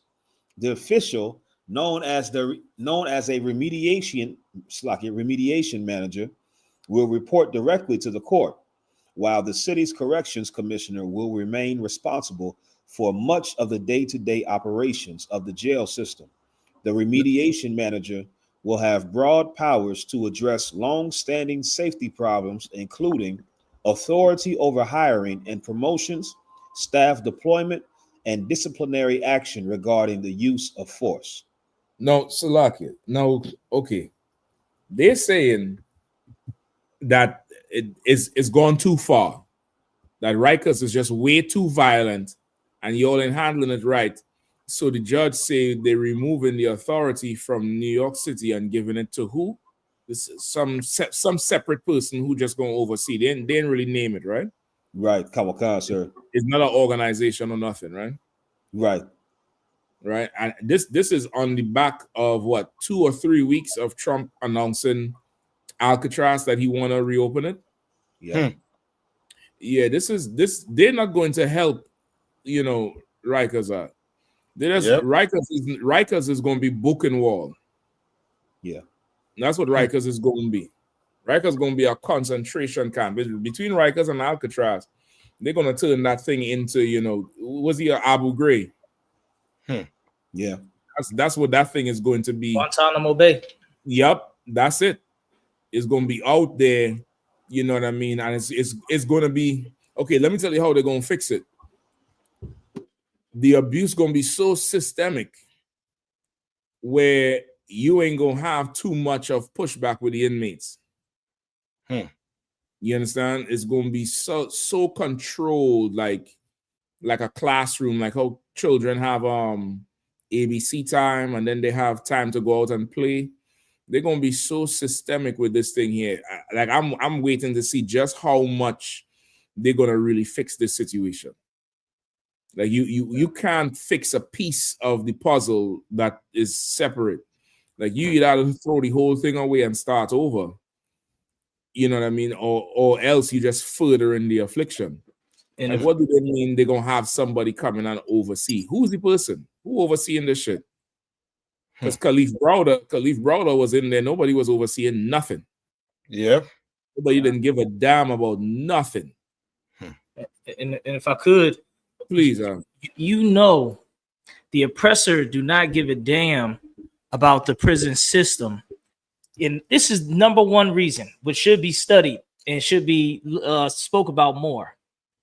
It was a news article I was reading about the education program that allowed brothers to get college degrees while they were in jail. There was so many brothers getting degrees in jail. They shut the program down damn near countrywide. Wow. They shut the whole thing down because you got to remember there was a time where they had that going on. You can get degrees, you can get trade papers, all type of programs they was doing. They stopped it. That's how, and they also cited that it helped the recidivism rate, basically letting brothers not have to come back because now you got a degree. So yeah, you may have a felony, but look, yeah, you can squeeze in somewhere. Right. If you know what I mean? Because look, I'm college educated. I got a bachelor's. I got a master's. So that's how you know they don't care about your rehabilitation. They're going to the point now in certain prisons where they're making it where they're trying to make you more comfortable in the prison so you can stay. They got certain prisons there that where you know they got TVs and iPads now and different things of activities in certain ones because they know that's money. And they want to stay. They want you to stay there. They want you to come back. So at this point, they don't care about, you know, rehabilitating you. They want you to come back. And if it's too many of you, then hey, we'll beat the hell out of a couple of them that get out of line, and a couple of them, you know, lose them in the system. They could just do whatever they want now because they got everybody in. Everybody's in the jail. The jail's overfilled. They can say, "Oh, we just overstaffed. We don't know what happened. We can't handle it all." And that's how they want it. They want it like that because money gonna keep flowing regardless of how you get treated. Right. Don't get started on the jails down in the prisons in Louisiana and Alabama. They got one big famous prison in Louisiana that, I see footage of there. I had to pray for them brothers because they was in there. That's Angola. That's the one. Yeah, that's the famous one. Oh my God. I seen some footage in there, man. The brother was in the cell. The cell was flooded. There was a rat swimming around. You know what I mean? He talking about it's so hot in there, molded food. The water fountain got brown water coming out of it. And it's like, but, you know, I ain't hear them taking over Angola. Right. So they don't care about the prisoners, man. It's all about money and another play. So whatever plot this is, it's just another play for them to do something else where they can probably get more money. Yeah. That's a lot. It's a lot. That's it. No, if I could, what you're saying is so heavy that prison Angola, you know what I'm saying? Rise again to Officer Sarad, brother that was down here, man. He served time in Angola, man. Rise again to that brother, you know what I'm saying? A hardcore soldier, you know what I'm saying, that stood in the truth, you know what I'm saying? But yeah, it was hell, man. But from what he was telling me how it was, and that's a notorious prison down in Louisiana, man. And then there's many others. There's many others out in Alabama and Mississippi. I mean, you're dealing with extension of slavery, chattel slavery. They still in the fields and so forth, But like this article here, it lets you know that, like when I'm reading the article, it talks about a remediation manager. They don't even know what the definition of that is. You know what I'm saying? They don't even know. They can make up terms. They don't even know what the definition of it is, because our relationship to the prison system is transactional. It's not judicial. It's transactional. It's money. Once again, they show you that how slavery still continue in a new way. You know what I'm saying? So they just going through these, locking our brothers up. A lot of brothers getting lost. I mean, and that's why it's important to reach out to the ISUPK and to our prison system. It's our prison program, that we have for our brothers that's locked up behind them cages, man, to support them, man, and get in contact with the ISUPK, because once again, it's hell in a lot of these cities. You talking about inhumane? It's forget about inhumane. Yeah. Inhumane ain't the word for how them brothers and sisters that living in a lot of them. I think it's a little bit better with the sisters, but it's still bad. You know what I'm saying? So the thing is just letting you know that this place here we are in captivity. Yeah. There is no advocate for us in these types of situations. You know what I'm saying? So this article is definitely it's more of an insight into the prison system, and it's definitely a good read. You know what I'm saying? So I yield. So if I'm me. Please go ahead. And also too, just to piggyback on what Captain Kapash and Captain Kahan was saying, Captain Kapash, as you were saying it was on my mind, and you brought it right up. I don't know if y'all remember, we covered it on the show, I think two years ago, if I'm not mistaken, about those graves down in the prison in Alabama or Mississippi, of the graves of inmates, how inmates were dying or being killed, and they were just being buried behind a damn prison. Like, I'm seeing a lot of people say how America is turning into Nazi Germany. America is the OG Nazi Germany. That's right. Like this place right here, we already in our prisons are already Buchenwald and Auschwitz and Guantanamo Bay. Like everything that has been done to these heathens, it's been happening to Blacks, Hispanics, and Native Americans right now. And America, you patriots, you white people, you have agreed with it because you hate us. But when you see it happen to heathens, then all of a sudden it's free Palestine, and you talk about how Palestine is an open air prison. Nigga, America is an open air prison for Blacks, Hispanics, and Native Americans. We living in hell. Like, I don't want to hear nothing about Palestine, about Israel, about the Sudanese. You can't tell me a goddamn thing about no other heathen and they struggle because of the terrible things that are happening to my brothers and sisters right here in the land that's supposed to be our damn home. That's why God says this is not our rest. This is not our home. Damn right. Yeah. Just to add to what you're saying too, because brother, I waiting for a day for one of them heathens to come and talk that BS. Because I'm going to start to blame the Palestinians for the problems that they're going through. Right. You understand? That's right. And they're talking about Hitler. America been around before Hitler. Where do you think Hitler learned his tactic from? He just come up with it. Esau don't come up with jack squat on his own. You hear me? He watch and learn what his forefathers been doing and just copy it. That's right. You understand? You know what I mean? I yield. If I could, sir. No, I'm sorry. Go ahead, brother. Go ahead, brother. No, I was gonna be quick. I was gonna say, what Captain Attack said is so heavy because I've been playing on it too. Because I've been waiting to tell Arab when they bring up the past 10 years. I've been waiting to tell one of them, what about Arab on Arab crime? That's right. I mean, what about all that Arab on Arab crime that's happening over there? Muslim on Muslim crime that's happening over there. The so-called Syrian Muslims, the Sunni Muslims are slaughtering the Alawites. Nobody's saying that about it. Right. I mean, so what you're saying, Cap, I was thinking the same thing. You know, all the Arab crowd that's going on there is going to be what I'm gonna. That will be our response to them when they bring up pastime. So damn right. Yeah. If right. I could, Go ahead, if I Cap. could, and look, I felt the same way when the Ukrainian war kicked off. When I seen and like I said, I got so bad with some of them Negroes wearing the Ukrainian flag. I had this. I said, tell them to pull themselves up by the Ukrainian bootstraps. Tell them to pull themselves. Don't talk about. Everybody got to deal with their own racism now.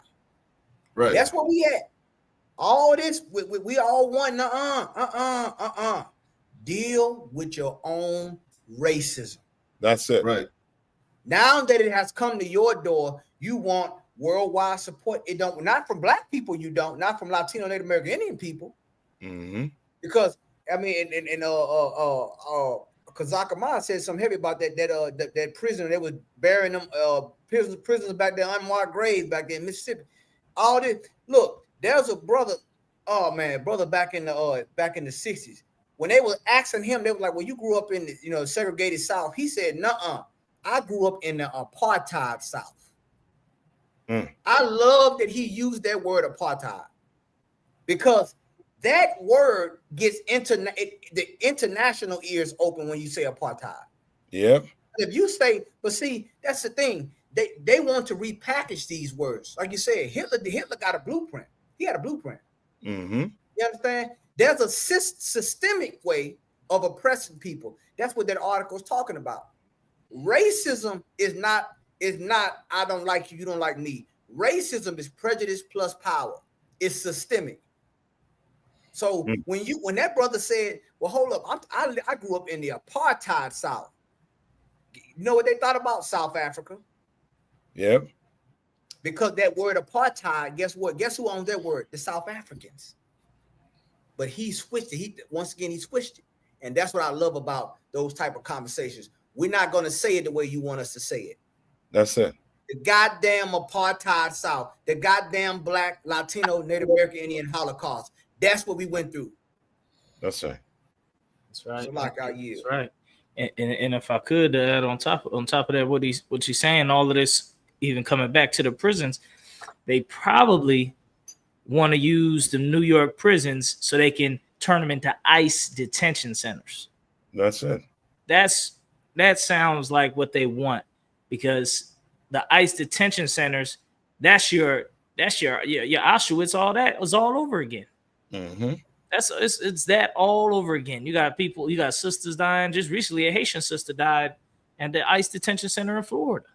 And so they're gonna want more prisons so they can put now they're gonna put all the immigrant brothers and sisters, Latino, Caribbean island brothers and sisters in the prisons as well. So it's apartheid, it's Holocaust, it's Auschwitz, it's it's Hitler, it's Nazism, it's fascism, right. it's Right. So like if I could. No, he fall off too. I think the brother might have dropped. So like. Yeah. If I could, like you said, all them words are attributed to our struggle, man. All them words, man. Like they want to talk about if you have majority of Orientals locked up in these prison systems in America, they would have been had some oversight on what's going on with the condition. It never would have got to this point. Mm-hmm. It never would. Look what happened when they commit crime. It never gets to that point. When other nations are doing, when they start to get to that level where they being, about to be, as they say, cross the red line with a certain type of thing, there's always a loophole that they have. Yeah. They always create some kind of system to keep them from falling through the cracks. I think in America they call it a safety net. Yeah. Have a safety net. They'll start sending them back to China before that happens and allow them to be free. Or they, you know what I'm saying? They won't do them like they do us. That's how we know we the Lord's chosen people, man. And this article, man, like I said, once again, they trying to read a lot of our people, man. I know a lot of people in the South, a lot of these devils down here, they like to live, they want to be off the grid. Man, like the brother brought out, we in an open air prison. And a lot of these cities, we gridlocked, man. Some of these projects and these barrios, we goddamn gridlocked. Yeah, that's right. You know what I'm saying? You can't get a job. You ain't got access to a job. The job is too far away. It just, I mean, we damn near gridlocked in some of these places, man. You know what I'm saying? I mean, it's hell on our people, man. So it's definitely systematic. Racism is systematic. It's a system that's in play, and that's why no matter how much Esau or these people say, well, I'm a good person, it doesn't matter. The system works for you. You can afford to plant flowers in the hood. That's you can right. pick up and clean because you don't have to deal with the problems every day. Mm-hmm. It doesn't affect you. You can turn the TV off and our problem cease to exist to you. Mm-hmm. You understand? But it's systematic. There's a system that's in place that keeps us in this position. And that's how you know what the Bible say, oppression make a wise man mad. That's right. Why do you have to be wise to understand oppression? Because it's systematic. That's right. It's not something a fool can understand. Mm-hmm. You have to be wise to understand oppression, which is why, thanks be to the ISUPK under Commander General Yahanna, you have wise men here.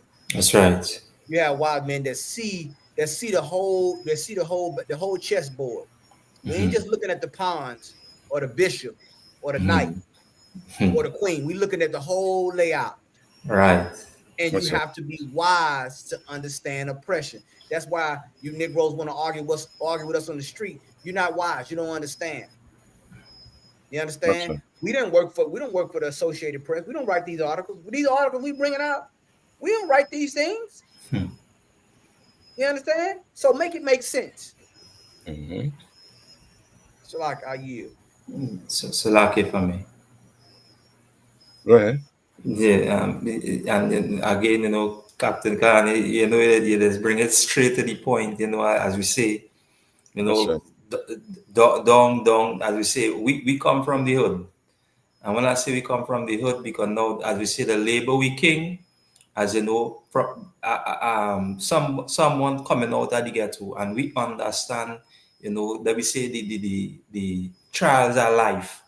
And as we say, when you look at these photos from the previous article before, I say pictures, you know, could deem or show 1,000 words and describe many different things. And when you see, you know, that Arab sitting, as we say, with Esau, and then you draw reference with the African, you know, causing or uproar within his, you know, community, and look at us as Black people, you know, we, as we say, we in prison, because now we talking about prison, and brothers, you know, crying out in prison, in hell, in a condition, and this is what we face, because now the luck we in so much is like, just as you brought out Psalms 83, and as I always say, this is one, you know, icon in where David and he pray always cry, and we cry today because now we telling the Lord, don't be silent, because now we enemies, they sit down and they conspire in the Confederacy to keep us from knowing who he is. But notice, the Most High God always had righteous Black men, as we say, roaming the earth, because the Most High God had a high reputation, and his reputation would always stand.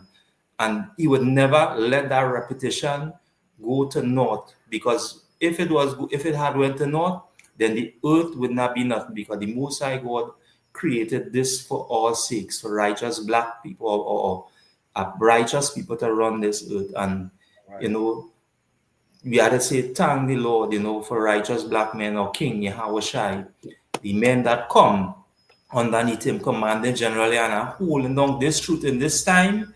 And the remnant, this is where you see right now. The remnant is what holding down this now to make sure that this function all the way through. And again, to what, you know, to Commander General, men above, the captains, the example that we seeing right here now is a glorious thing. And Black people shouldn't take this light. Shouldn't take this light. It's like, yeah. All right. That's right. And you all remember the I think Commander General brought it out on a show when a white man from a correctional facility was begging not to make it easy for them to let brothers go. I think it was around the COVID-19 time. You remember that? He came on national television and he was asking, I don't know if the state or the government, not to make it easy. He's like, yo, you all taking the resources away from us, because it was using these prisoners to do specific work in the state. Like they were saving money. You know what I mean? And he came on national television and was begging for them to, you know what I mean, for them not to make it easy for these men to go home. So Lockie, there was I think I remember what you were saying. I think it might have been on he was saying it was something, it was too nice, or the prison was too comfortable. So I think I might have remembered that. It was a while back. It's jogging my memory. But that brings up a point. That brings up a point, Captain. I have watching this thing where they was talking about in Mississippi that the sheriff or whoever was over the prison, I forgot who it was, that he had the prisoners washing his car. Yeah, like he had them doing personal stuff outside the prison. Like the one that was on good behavior, he had them like changing his oil, chopping trees down, cutting his grass. I mean, it came out. It was in Mississippi. Like it is straight up slavery for real, for real. Like, you know what I'm saying? Like, like they having a way with us. Like that's why the Bible say that they not gonna open the prison houses. They keep the prison houses. That's what the Bible say about these people. You know what I'm saying? They don't care about setting the captive free. They keep the prison houses shut. Yeah. And if I could, they make it so easy now, and they got it set up so right. All it got to be is have an argument in public with your woman. Somebody call the police. They got you. They're gonna lock. It was a whole bunch of brothers in for that same thing, arguing with their woman. Arguing with your woman, she ain't gotta have a mark on her or nothing. It could just be disagreement, argument, got loud. They come in there, or they're gonna throw you. They gotta throw somebody in jail. That's their policy. If they get called out to a domestic, they gotta go throw somebody in that jail. And they know that's because they're gonna make sure to lock up the black guy. It's a perfect opportunity. And then boom, they throw you in there, give you a court date, fine you, give you, that's money right there. Bring you in and out, put you on probation for 10, 20 years, or however long they're gonna put you on, just so you can mess up again. And then they can throw you in again, and then you just become some type of, like some type of hunted animal that like they hunt you, they take your fur, then they let you loose again. Then they hunt you again, they take your fur, and they let you loose again. Like them fish they throw back. You throw back the fish so you can catch it again later. That's how they do the black man, Hispanic man, Native American man in America. Arrest you for petty crimes, and then they already showed that a white man get arrested for the same thing a black man can get arrested for, and you'll get way more time. The punishment will be way more severe. They done that study in comparison multiple times. So they already got it set up. So black man, the target's on your back off jump. So it's time to get right, get in the ISUBK, keep the commandments. Like keeping the commandments and getting the protection of the Most High, that's your only bet. That's the only thing that works. That's the only thing that works is doing it the right way. So like I yield on that.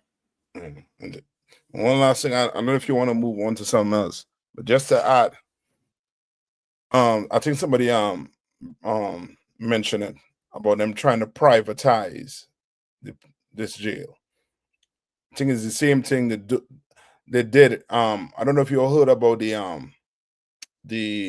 think it's the mayor, New Jersey, who got arrested for going to ICE detention center, privatize ICE detention center. You understand? Like this year, ESO is getting rich off of our demise. They're getting rich. He is trying to privatize. He's trying to shrink the government. So if the government, federal government, don't have to worry about these criminals, then these criminals, this institution could get privatized. So now you're looking for ways to privatize it. Oh yeah, they're mistreating the prisoners. Like the people who we're going to bring won't treat them any better. That's right. The people we're going to bring is not going to treat them any better. Because as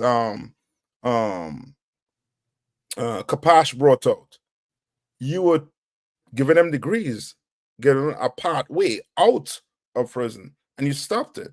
So which means your purpose for these men being in prison is not to reform them, but is to oppress them and destroy them more. That's right. So that is just a cycle. So it's almost like a brother coming out of prison is almost him coming back into the world. It's like a holiday. It's like a vacation. His real home is inside that 10 by 10. And they know it's psychologically what they're doing. That's what they're doing to black men. That's right, Cap. And they you know what I mean, they want to face it, but that's what they're doing to us, Hispanics and First Nation people. It's institutionalized. They got a word for it. They say he's institutionalized, where basically, like you said, the institution, some type of institution, that's where he's like, yeah, okay, this is where I belong. He can function. Yeah, this is where I feel comfortable in this institution. But out in the world, it's stressful.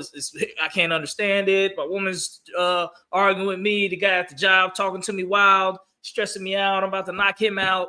I don't know about following all these rules and paperwork that they talking about. All this is too much.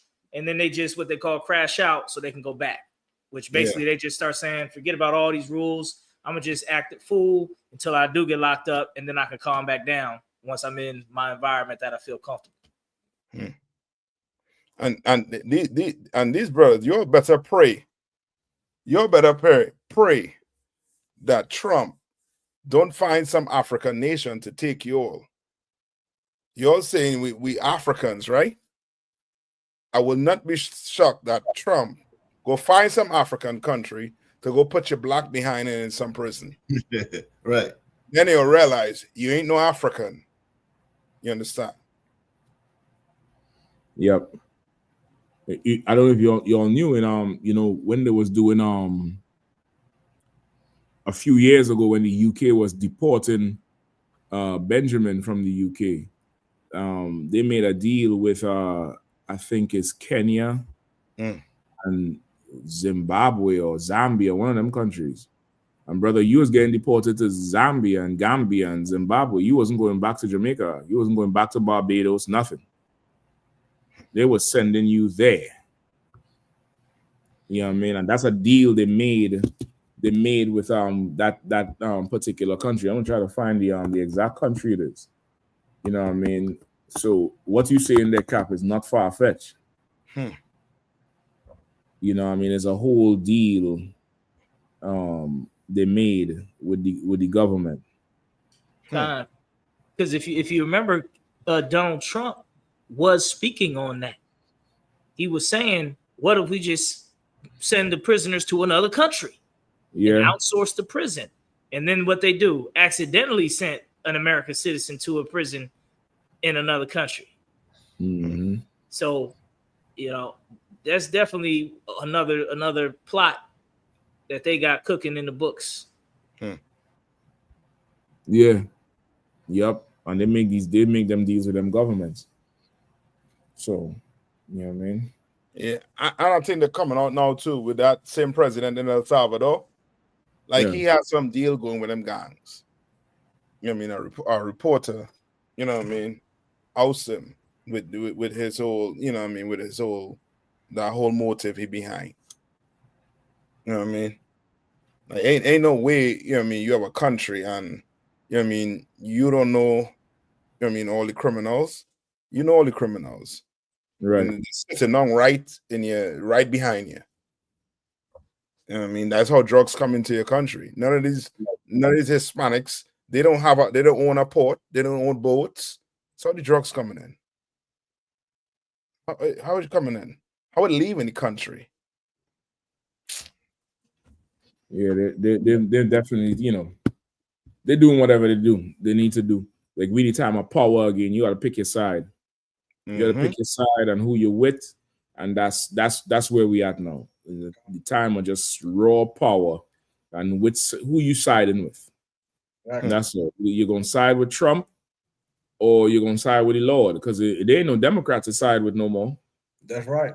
All the Democrats slowly but surely willing to make a deal with him. I don't know if you all remember the first time when he won, that old woman from in DC, that old congresswoman, Eleanor Norton Holmes, old as dirt. She said, well, listen, we can't work against him. We had to sit down and make a deal with him. You know what I mean? Go ahead. Look, Alexander Cortez came out, what did I want to say this week? Like with the threat of them, he gonna eventually he gonna start locking up them Democrats after a while. They're gonna become political targets. See, that's what she ain't worried about. It like, man, if you start arresting my colleagues, bad stuff gonna happen. You know, trying to talk, but that's where it's gonna go. If he can deport a U.S. citizen, what makes you think he can lock up a political opponent and say they tried to do something to the American government? It can go there. It can straight go there. Like we already in the twilight zone. You know what I'm saying? Like Captain Shock, what you said, you got to pick a side. You got to pick, and as the young brothers and sisters say, you got to stand on it. Hell yeah. You know what I'm saying? That's just what it is. You trying to flip flop and want to be, you know, we are the world and we all, you know, we all bleed red. You gonna bleed first. That's what's gonna happen. You know what I'm saying? Because the game, like once again, it's coming down to the wire. Ain't too many more moves left. There's a difference between a stalemate and a checkmate. You know what I'm saying? It's about to be checkmate. And a lot of these leaders in these other countries, they're gonna gravely miscalculate. That's right. And they people you're gonna see them people in their country is gonna suffer for it. Yeah. You know what I'm saying? The Lord looks at leadership all day long. That's Ones right. over there that ain't, you know what I'm saying? They think they side with Trump, and Trump, you know, he got this, and he think it's gonna be a lot of, once again, the Bible say a lot of people gonna turn, they're gonna be traitors. Right. That's the time we in. Right. We ain't in a time of, you know what I'm saying? These people here, they're gonna betray their country, they're gonna betray their government, they're gonna start doing that. You're gonna see that. You know what I'm saying? Because this place, the Bible says the man's heart gonna wax cold out. That's right. You know what I'm saying? You think these countries out here, a lot of them is loyal to them countries, man. A lot of them they at war with their own country. Right. Yeah. You think all of them people in Saudi Arabia, I mean, Qatar happy about them sitting down with Trump?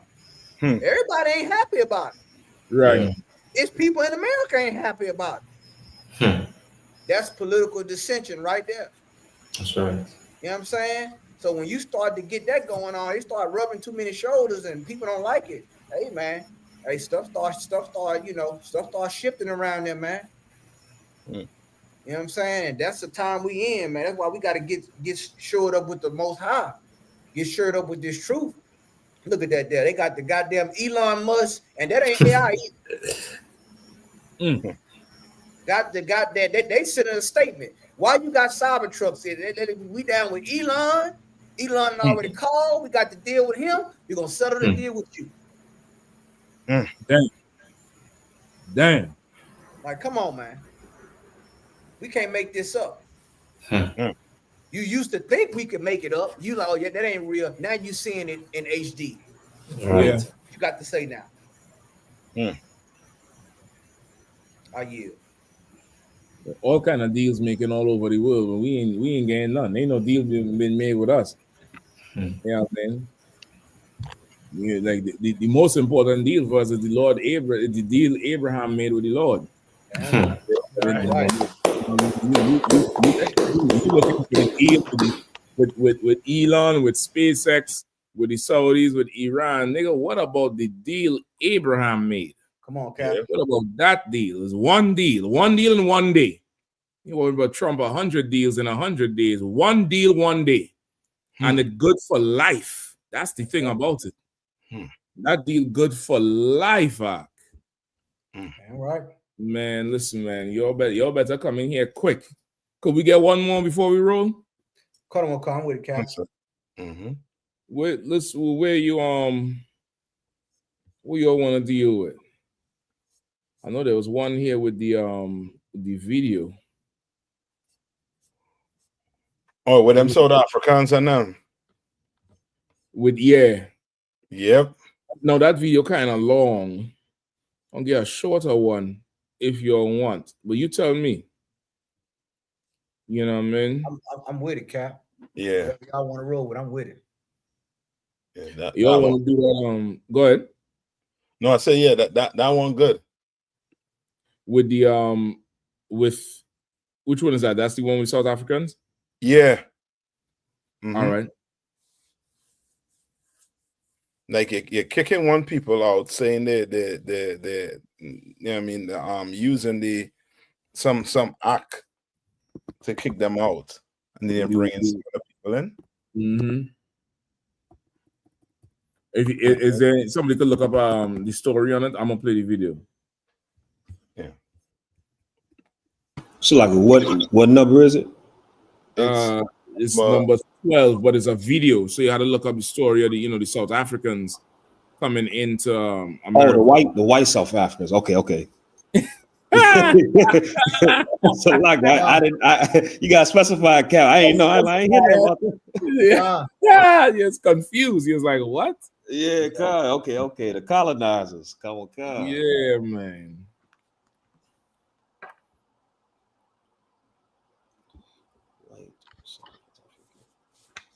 I got a story right here too. Yeah, how come they ain't no dark skinned South Africans come over? They don't need asylum? Man, I think they was saying that somebody was saying that they what I forget the word they was using, but it's almost like they're saying using the word genocide with them, with the Africans doing to them. I mean, those Caucasians. You understand? That's how serious them Caucasians is about, them oppressors is about their people. I don't understand. I'm sorry. I don't understand. I'm telling you. I don't understand. What is the Africans doing? I mean, what they're working hard for them. They're working too hard. You need to come to a place where they're paying that hard for them and making them rich. Like these are the happiest set of asylum seekers. Right, hold on, Cap. Like they're looking like they're going to watch Daytona. They're going, they're going to go to the water park. Look at them, man. Like, they're so goddamn happy. Cap, come on. The one you were paying back in the back, he eating good. That motherfucker like that's him. He eating every day of the week. He just like he eating 10 times a day. Who oppressed him? He like 300 some pounds. He look like he did 9 days a week. Like, come on, man. And you know what? If I could, and listen, I was watching a couple of videos on TikTok, man. And there's so many South African. These are Edomites over there saying you don't know who these people are that you let over there. You don't know what family. These people here are not oppressed people. And who's to say they've been properly vetted? Since we're talking about the immigration, who's to say they've been properly vetted? Right. You don't know who these people. Look at that one in the back. Once again, he eating good. That one that right behind that woman, right. But look at this. Like him, it's him and the one other. That don't look like oppression to me. Like he only missing a meal. No. You know what I'm saying? And it screams once again. It screams white supremacy because at one hand you're kicking out all our Latino brothers with papers and the ones who are not undocumented. You're kicking out both. So there's a racial component to that. Then you're gonna bring in all white South Africans. You still need. that's the crazy part. How much more do the Lord got to show you? That's what I keep trying to figure out with our people. How much more do the Lord got to show you about this place? You still want to question Commander General Yahanna? Their family is gonna come over and get their jobs waiting on them. I'm gonna tell you right now. There's jobs waiting on them. There's a house waiting on them. There's everything is already set. They don't have to work hard here because they come here. They come here and they're in a system of white supremacy, and white supremacy puts them before you. Yeah. Even if you quote have citizenship. Once again, this is systematic, and Donald Trump. And once again, the cat is out the bag. He ain't got no shame about this. Yeah, he got no shame. He like, what do I got to worry about these niggas and these Latino Native American Indians? I'm gonna bring all white, like you said, Cap. What is there any other? So you telling me this is the only demographic in South Africa that's being oppressed? Right. How are they oppressed? Right. Where's the scar? Where are the war wounds? Where's the malnutrition? Where's the look of despair? Where's the look of despair? Yeah. Where's the look of despair in their eyes? Usually, asylum seeker, they get in front of a camera. They're despondent, despair. I miss my home. You know, I'm glad for the opportunity to be away from such a stressful area, but I would like to go back home. Brother, they acting like they win the lottery. Right. They're acting like, listen, I better never hear the word kafir out anybody's mouth. Y'all get the bail money together. I'm telling you straight up and down. They're gonna exercise all sorts of apartheid racism on the first brown face they see. Brother, they know that them red stripes and them stars. It ain't really red and it ain't really blue and it ain't really white until you say nigger to a nigger and spick to a spick and wet to a wet back. They know the red ain't really red until you say it. Good night. So like I just looking at the sister there in front now. When she first appearance in front of them, everybody was like watching she now. So it's like nah. And that's assuming it's a sister. And that's how bad it is. Like there's a lot of Hamites up in these government offices. A lot of them is up in there, and you would think they're one of us, but they're not. That's assuming it's a sister. But good night, boy. Is this what oppression looks like? 2020. So, like, if I may, come on. And I had the complete displeasure of slaving with a white South African a couple years ago, and he was the most arrogant. For those that may not understand the differences in racism in different nations, so white South Africans, racism is, and I don't care what they do to them South Africans because those not our people. But I'm just telling you, these white South Africans, like this devil. There's many times that I thought about going to HR on this devil. I was floating between HR and then using these on them. It was hit him with a couple back between HR and R&R. Right. It's a couple of times the things that he would come out of his mouth and say while looking me dead in the face, and I'm like, this cat is testing me. He's trying me. You know, he wants to see what I'm gonna do. And them white South Africans. Oh, they gonna come here and they gonna test black people, and black people, you gotta understand something. They are foreigners, and they're gonna be able to come over here and get high among us. That's right. You know what I'm saying? Because they are in a system that was built for them, just like Captain Kahan, Captain Mashak was saying. This system, these are the same people that would come in front of the camp and say, "Well, I wasn't in America. My people didn't have slaves. I wasn't even over here." My people came over here in 2025.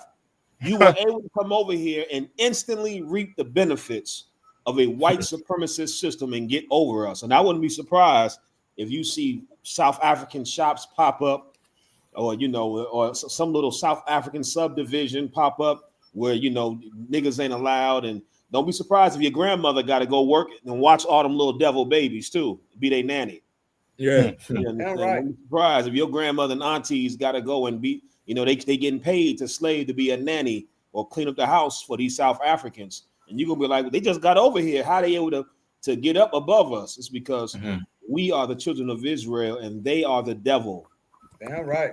That's right. Hey, Kazak, and and why Kazak was saying that, and just looking at the backdrop of that video, and that devil got up there and talked about, we understand you've been through a lot. Imagine that. Imagine that you oppress a people in America, and then you have people come in and say, we understand how you feel being oppressed. We understand your plight to be free. We understand your plight to be a human. And it's all white people that's in front of you. Like, the irony is, it's really mind-boggling. But this is the type of oppression that you're under, because no one cares about the Native American Indians or the First Nation people. No one cares about the babies at the border, our Latino brothers and sisters' children that was locked up, that they had to wrap in aluminum foil so they can stay warm in cages down there at the border. They don't care about that. And you have to have a spiritual eye and a spiritual ear to see and hear these things. You understand? Seeing and hearing is spiritual. You can't see this right here, something is wrong with you. Because I damn sure see it. You might walk outside that detention, that they come into America giving them flags, and you go outside, you home, they tell you get a job. Tell you to stop complaining. Come on, man. Like, it make me want to watch. I gotta watch that movie, the Lethal Weapon. I gotta go watch that movie with Danny Glover. When that movie with the South Africans, boy, you get a chance, try to watch that. Watch that movie, boy. You're gonna see how racist them South Africans is. You know what I'm saying? Danny Glover went to that building. He was like, yeah, I want to go to South Africa. He said, you can't go to South Africa. He said, why? You're blick. You know what I'm saying? What that little weasel right next to him? He said, you blick. Not black, blick. You blick. You know what I'm saying? That movie. Look, and I remember watching that movie as a child, but now it let you know. And look, they were practicing Nazi standards then, and that's back in the 90s. And they put it in the movie because of that situation that was going on with Mandela in there. Right. And they put it, they had you know what I'm saying, but it lets you know that even then everybody knew they were right. Now you're gonna bring them here, and you're gonna put them in a position where they can be over the top of you. And imagine the stuff that they're gonna say to us. No different than them Ukrainians that's already here. Yeah. And they walk around with their chest poked out, stepping over you. Oh, yeah. Once again, that's why you never let them control the narrative. Never. Never let them tell you about suffering. They don't know about suffering. You know what I'm saying? They don't know about what we went through. But that right there, oh man, that's a slap in the face. Donald Trump is basically saying, this is my country. I let who I want in here. Forget about justice. Forget about what, transparency and what's right. He don't care about that. He gonna do what the hell he want to do. And the Democrats, they ain't got the power to stop him. Yep. Now you take that. You take that and run down there to the goddamn Justice League about that. Listen, Scott, if I could, they say I just looked it up just to find out what it is. It says South Africans, particularly the Afrikaners, have been seeking asylum in the United States, citing fears of persecution and hold on, let me see if I get the rest of it. Citing fears of persecution, specifically racial discrimination and land expropriation, not appropriation, but expropriation and violent crime. So this is what they're scared of: racial discrimination, land expropriation. They say genocide. Like, so you mean to tell me because they made a distinction here, the AI say while some white South Africans have cited violent crime as a reason for seeking asylum, it's worth noting that the majority of murder victims in South Africa are black. That's what AI said. The AI says the majority of real victims are not white. So this is what I want to know, right? You got some South Africans, because we in 2025 and we don't see color. So we got some South Africans who fear for their life from other South Africans, and they think it's racial discrimination. I think they have it wrong. I think this is just they did it to themselves. South Africans is discriminating against South Africans, and they're taking their land they're doing it to themselves. It's their own people fighting each other, and race is not an issue, and we don't see color anymore. We don't see color. And if you telling me that we African and our people sold us into slavery, then these asylum seekers don't got they don't got a leg to stand on, because it's their own people doing it to them. It ain't no big deal. This is no different than Russia and Ukraine. Russia and Ukraine, and this is just their little problem, and they had land to be taken. So you mean to tell me these other South Africans who they're trying to say is black is what lining them up in concentration camps? Right. Well, they're marching them into camps and separating the women from the men and putting them into gas chambers. How did this turn into genocide? Right. Where's the South African militia that kicking in your doors and asking you for your papers? Right. Go ahead, Capsulaki. No, just to add to what you're saying too, is I guess what it's saying is, if your forefather steals some land, just give it a certain amount of years and it's going to be your land. And if somebody come and take the same land your forefather steal from you, now is what do call it? Exportation? Expropriation. You understand? Like, come on. That's crazy. Like, that land don't even belong to them. Just like across here, the land don't belong to the so-called oppressor. It belongs to the native Indian. By right, it belongs to the native Indian. Right, Cap. You understand? But I know some of you devils gonna be like, well, we won. Yeah. Right. You won. But when Christ come back, he win. I hope he could accept it. Yeah. That's right. I mean, it's a lock, Cap. This looked like too much like DEI. We come over here. I thought we were done with DEI. I thought we were done with all this racial discrimination thing. I thought we were done with it, like Captain Shock said. But now they coming over, but that's the crazy part about it. They not gonna call it DEI when they get hired over you. They gonna be able to fit right into this system. Why? Because they have the complexion for the protection. That's it. You understand? They gonna look. They got a flag. They gonna. I mean, everything is. They got the carpet rolled out for them. The red carpet. They look at it. Look at that. Like I mean, they already. They expected it. They coming over here feeling entitled. You understand? You salute the flag. You in his military. You in his police force. You in his religion. You even in his bed, and you still don't get the same rights. Like how much more? Thank you, Dr. Martin Luther King Jr. Yeah. I'm gonna stay. I'm not gonna get off of it. Thank you, Dr. Martin Luther King Jr. So much for integrating. So much for I don't even call it integrating. We assimilated into this place. Look how you look at the woman talking to her. Look at like get out of our face. Look at the one right. Look how she looking at her. Look. She looking at her with disgust. Right. Look at her face. Right. Like why are you look at the one to the next of the dude that's sitting right there. Look how she look at the face of her while this black woman or whoever she is talking to them. She looked most disgusted, God. Look at her. Disgusted. Like we left Africa and you are here talking to us. Why? Why is this happening? Right.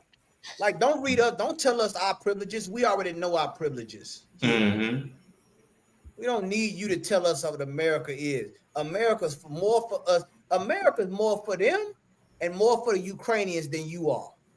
than for you. Listen, Cap, if I could, you see the other one to the right who wearing the Duck Dynasty camouflage? Yeah. Brother, that got to be a universal racist white man suitor. Like how you come from South Africa and you come to America in the Duck Dynasty camouflage, and behind her, it looked like get him, Paul. He had the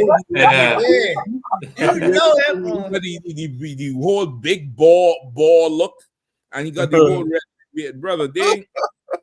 His name Big Country. A big country, man. Yeah.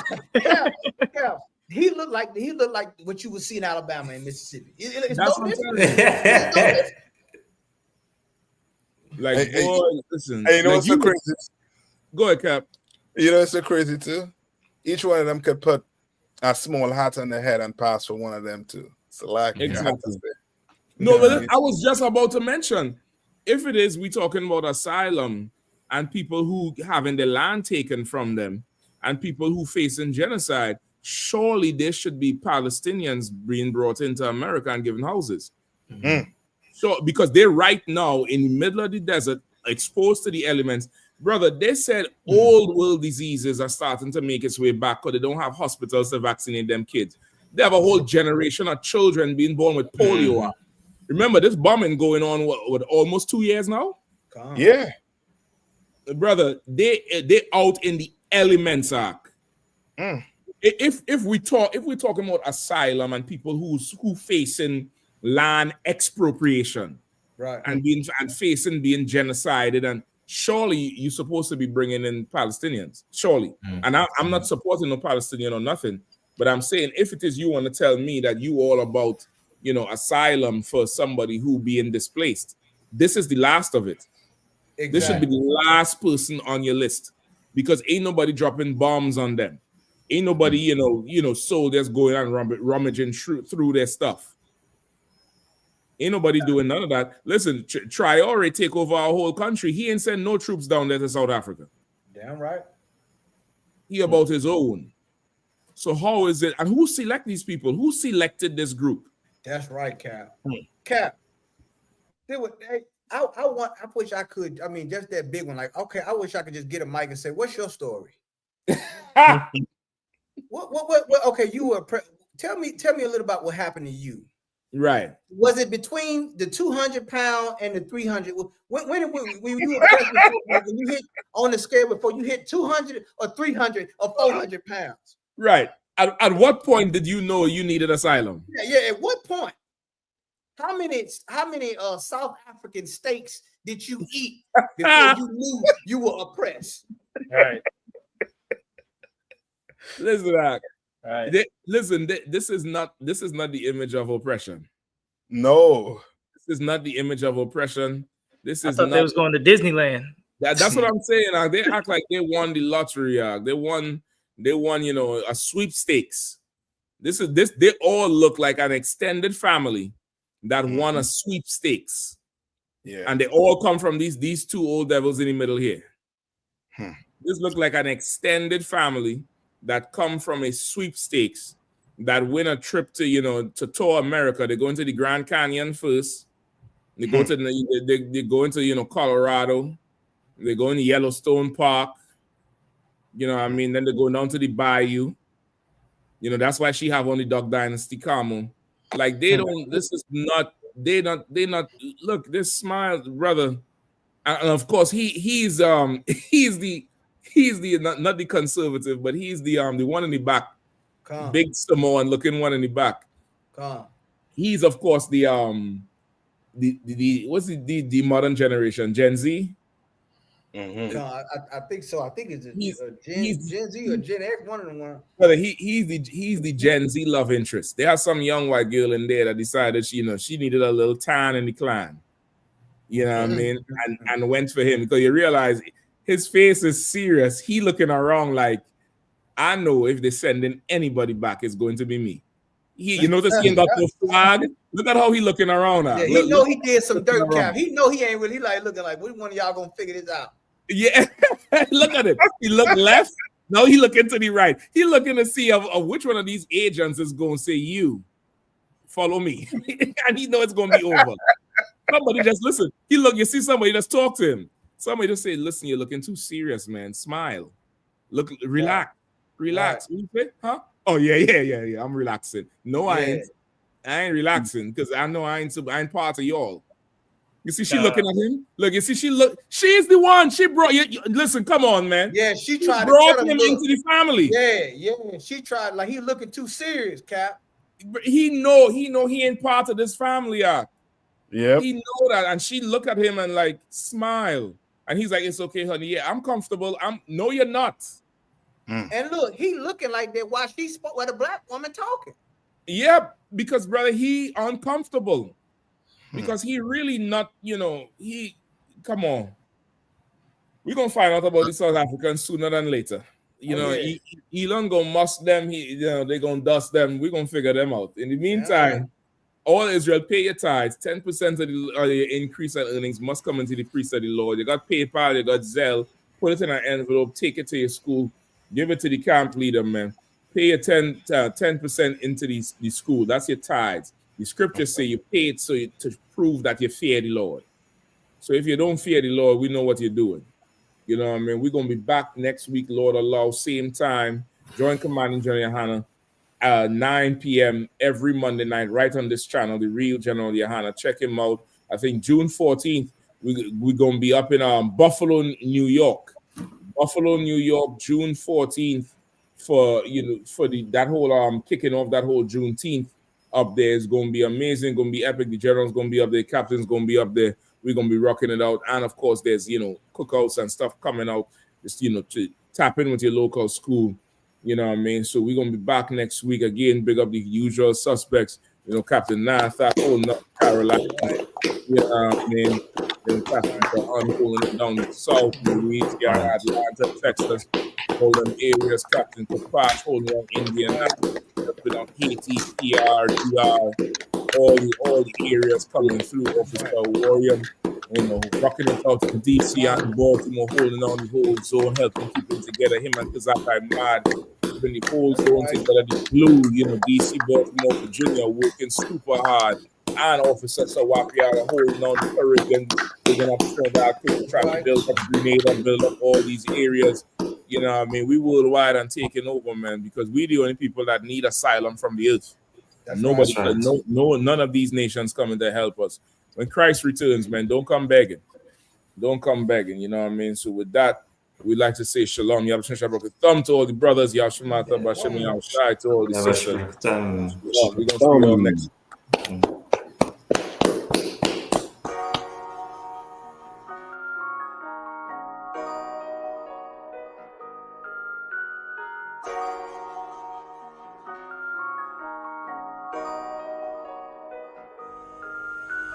Warrior with the hands, that's what I'm all about. Hunger in my eyes, vengeance in my mouth. They don't want no altercation. Situation gon' get critical. It's best that you be easy. The end gon' be biblical. Look, flow like a river. It's something like a miracle. Royalty in my veins, loyalty in my ways. Payback in every breath, plus revenge in my heart. The truth in every word. Bring light into the dark. And I ain't never lukewarm. Shit, I blazing in the season. Got plenty food for thought. Just gotta watch who I'm feeding. And I been walking with them angels. So I guess I got this pistol for no reason. Niggas barely breathing, criticizing all my achievements. Won't make me weak. Nah, it won't make me slack off. These niggas baby fat soft. Better bear witness or back off. I be ripping shit like sackcloth. Dumb dogs all barked out. My hymen say I cup full. No room for emotion, so I pour my heart out. This road hard, but I intend to stay. And if it ain't UPK, then they in the way. My niggas righteous, they real, they down to suffer. Flow so deep, it'll drown a motherfucker. He say he in the truth, oh yeah? Well, this the home.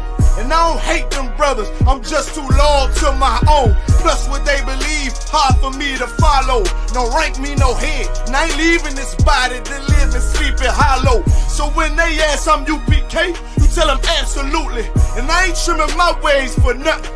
gotta execute me. Cause I can never die with my tail tucked between my legs. Shit I be thinking, watching my daughters tucked in their bed. They so smart, and Alana, she so beautiful, but they ain't like other babies, and they daddy far from usual. Now I'm missing cause I'm about my father's business. It ain't about this shit I used to do in that 98 Navy, the tan leather seats. See, without wisdom, this world make you weak. I found out that the truth was bitter, the lies are sweet. Tried everything, I guess me and Yahanna had to meet. Now I make the blind see, and I make the dead speak, and teach both my little girls the day that they lie with a man, they better bring me bloody bed sheets. Chaos match the time, this Glock match my handpiece, and I ain't trying to take him out, but I will defend this house or take a check. 144 in that black trench on some hitman shit. She call me 47. Praying for Armageddon. Me and my soldiers dressed for the wedding. Fuck the fame. Ask why, tell them I'm loyal to the king. Until the righteous reign. Loyal to the king. I want that straight lane to